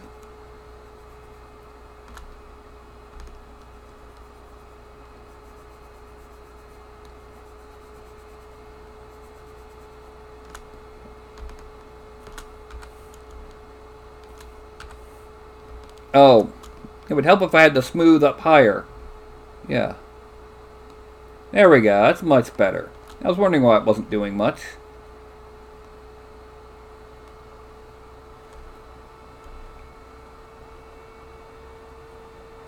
And then slash. Make sure we emphasize the space between the fingers.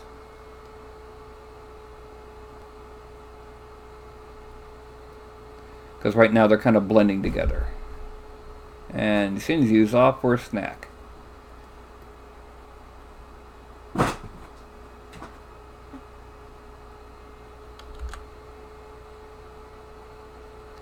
I have a tendency when if I'm not doing anything specific with my offhand, while I'm doing any kind of stroke with the tablet, to hover over Control Z.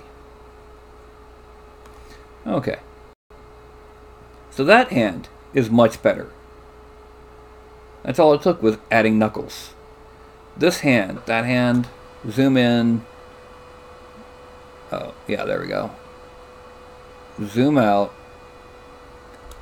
Bring everything back, and we need to, with the inflate tool, inflate the inside of the thumb to seal that off. Stop that.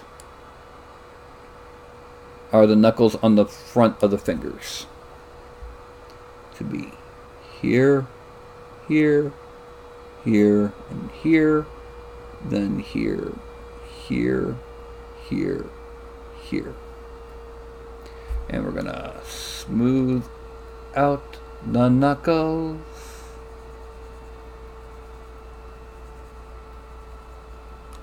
Rotate around, smooth out there, there, there, and there. Then go back to slash. Let's make it a little bit bigger and redefine the space between the fingers.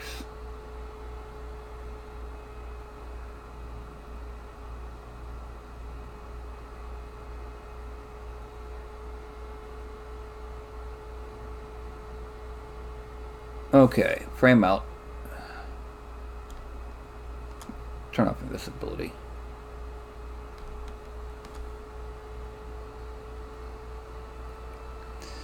Okay. It is 10:17.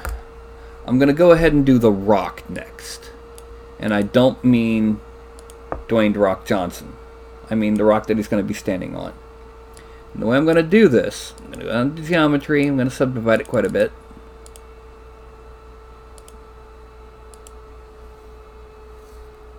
First thing I'm going to do is I'm going to use the move tool to kind of move part of it a bit like that.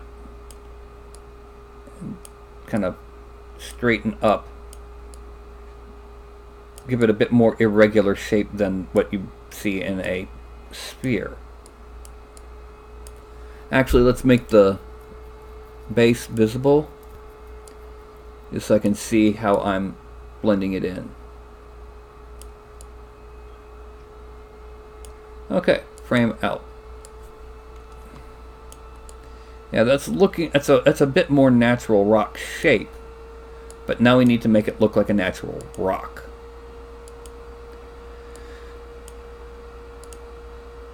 So what we're going to do, we're going to use the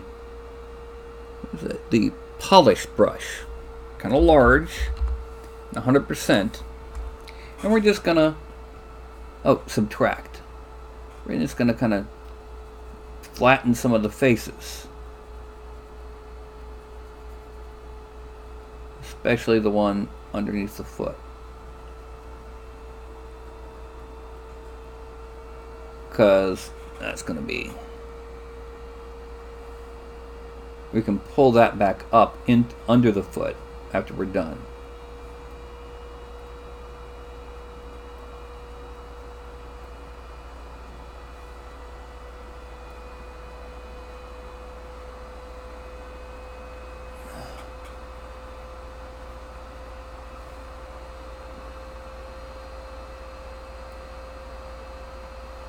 And there, it's a rock. We can add some cracks to it with the crack brush, but right now I'm going to use the move brush and kind of bring it, make sure that it's going fully connected to that foot, because we don't want it to be a gap there that will kind of spaz out the printer. Over here. You heard me, Fuzzbutt. Over here. Good girl. Little fur ball. Alright, now, what we're going to do is we're going to use the Orb Cracks 1 brush, the original. We're going to shrink it down, and we're going to increase the intensity quite a bit.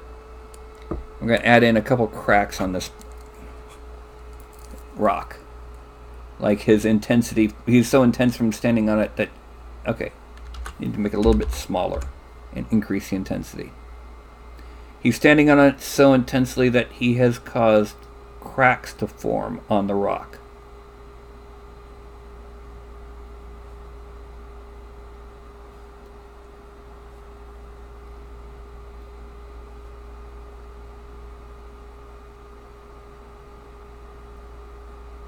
The reason we're using cracks 1 is that the crack 1 brush tends towards straight lines. And that's what you'll get along the fracture planes in a rock. The fracture planes may be random, but they still do tend to be kind of straight line.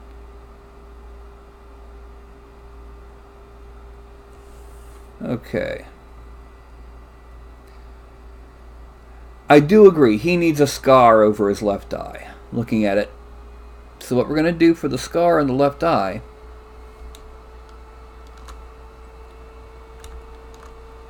first we're going to use the slash tool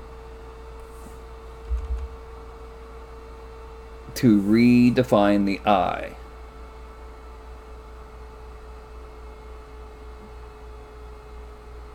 Because we had to dynamesh so many times, it smoothed out the seam at the eye.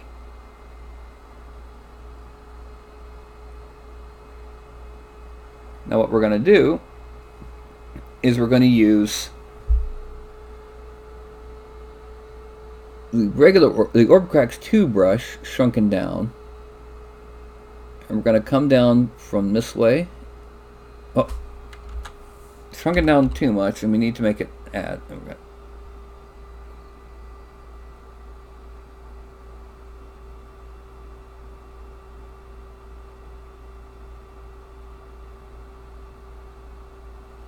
And then we're going to go to the inflate brush, and we're going to kind of start off with a very faint, and then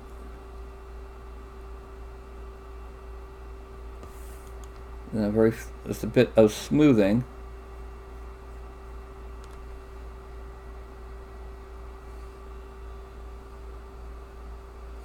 Let's shrink this a lot and smooth there.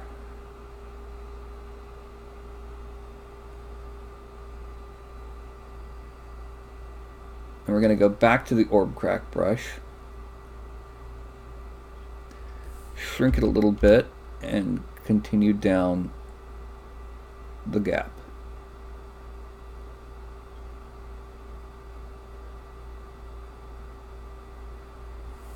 And then smooth the ends, both ends, frame. Now, can anyone think of what they want?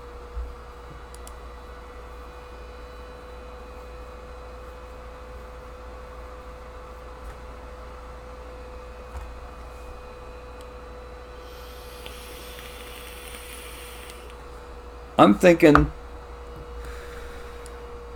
just put a little swirl on either side of the ridge, centerline ridge.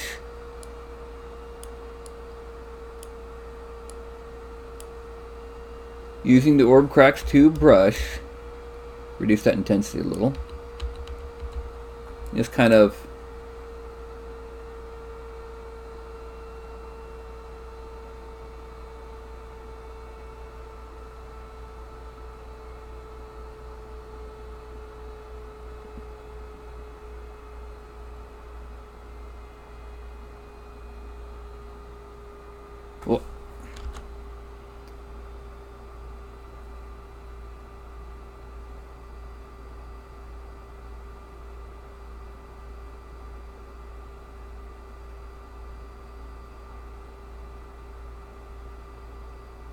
that was too close. Alright, start from here.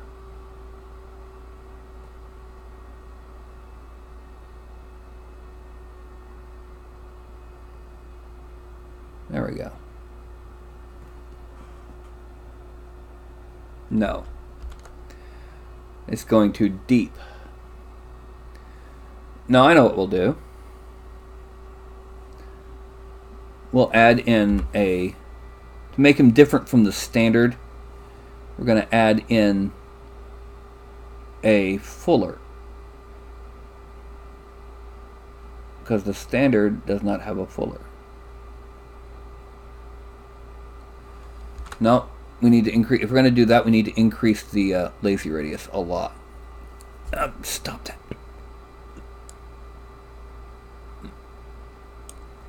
Okay, now.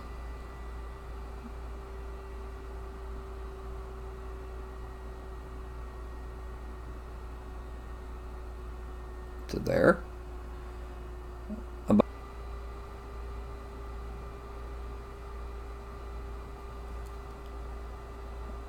a little bit more.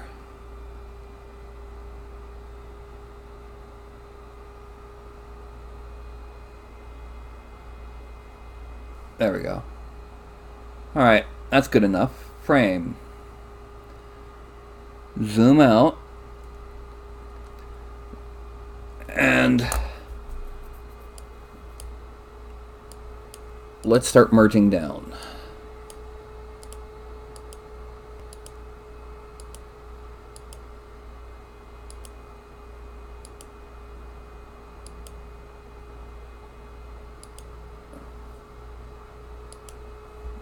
Seven point 7.085 million. All right.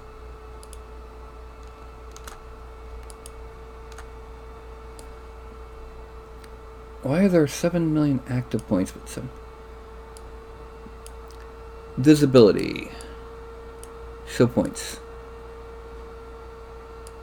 None. Okay. I prefer to leave shields blank because you can paint what you want on them. But for right now, we need to Dynamesh. And I need to put this out of my lap and behind the TV.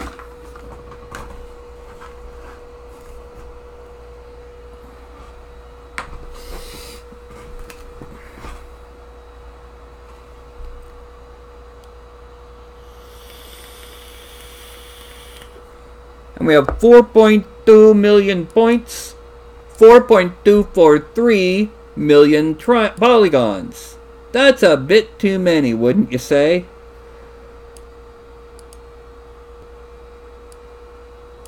So now, we go to the plugin, and Decimation Master. He's a little bit more detailed than normal. No, Carlton, I'm sorry. Good boy. And we're going to make this 100,000 polygons. 100,000 points. Oh, no, 50,000 points, 100,000 triangles. And it's going to take a while because it's a much more detailed figure than usual.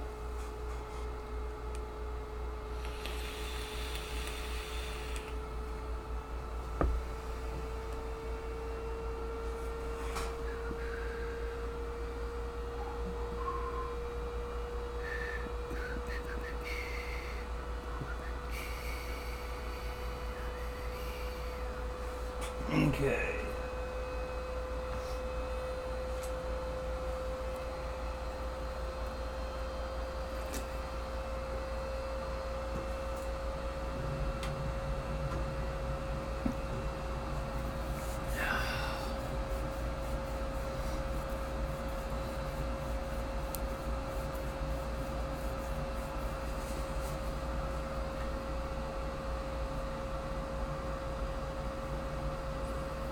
Now, in all honesty, most swords of that style were bronze. And instead of a fuller, they had a ridge line down the center to add stiffness. Because the fuller really doesn't work with bronze. It's already a floppy, flimsy. You want to make the spine as thick as possible to prevent it from bending.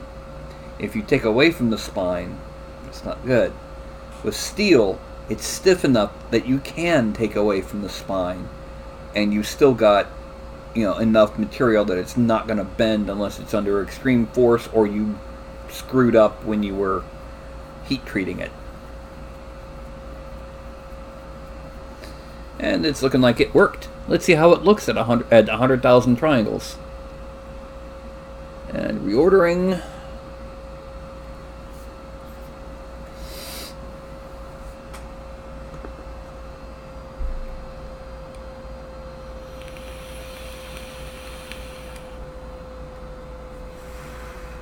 And, oh look, it doesn't look that much different. So what I'm going to do is I'm going to go ahead now and export into the Broadcast Miniatures New Elf Dragon Paladin. And, well, that's it. Yes, that took a while, but yeah.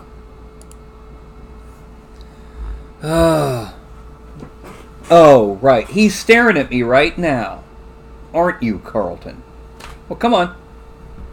Good boy. Whoa. What does it mean when your cats come when called and know their names? Like Shinju here responding to Snap and Carlton responding to his name. Fuzz butt. He's a good kitty. Oh. Oh. And I move my head and he looks around and goes for the hand. Yeah. Don't you do that, little. Don't you do that.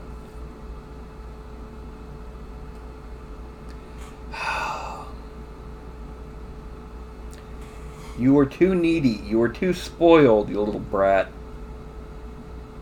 Yeah. Yeah, well, all three of my cats do. I have three very affectionate, very snuggly cats, including this one who's trying to... Yeah, there he goes. Yeah, let go of the shirt. There you go. Yeah. And of course, what cat lets you do this? Isn't that right, little buddy? Yeah. Squeechy. And then doesn't go to attack your hand, but goes to snuffle it and shove his head between your fingers. Anyway, so we got our Dragon Paladin done. Later tonight, I'm going to be putting him up on Thingiverse because he is a Thursday night sculpt.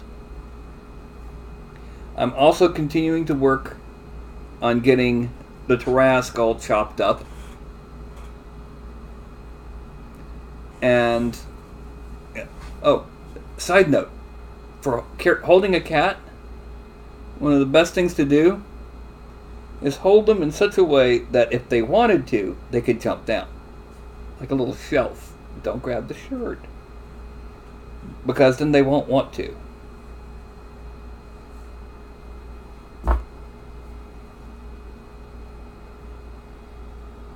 What are you doing?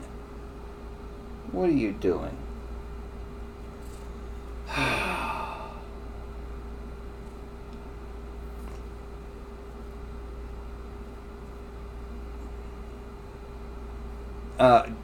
You almost certainly can't hear it, but he's a little earthquake right now.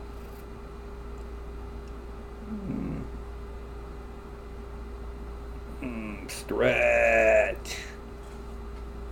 Alright, Fuzzbutt, I'm putting you down. Okay. I'm putting you down. And there you go. Good boy. Anyway, so it's 10:35. Yeah. So what I'm going to do is I'm going to go ahead, I'm going to do my usual good night routine. You know, hold up my hand, count down from 5 to 1, and say something, whatever. And then when I see my own hand get to 1, I log off. So, y'all take care of yourselves, and that'll be a 5, 4, 3, 2, and 1. Just remember that most people are good. You meet 20 people a day and only remember the jerks, not the good people.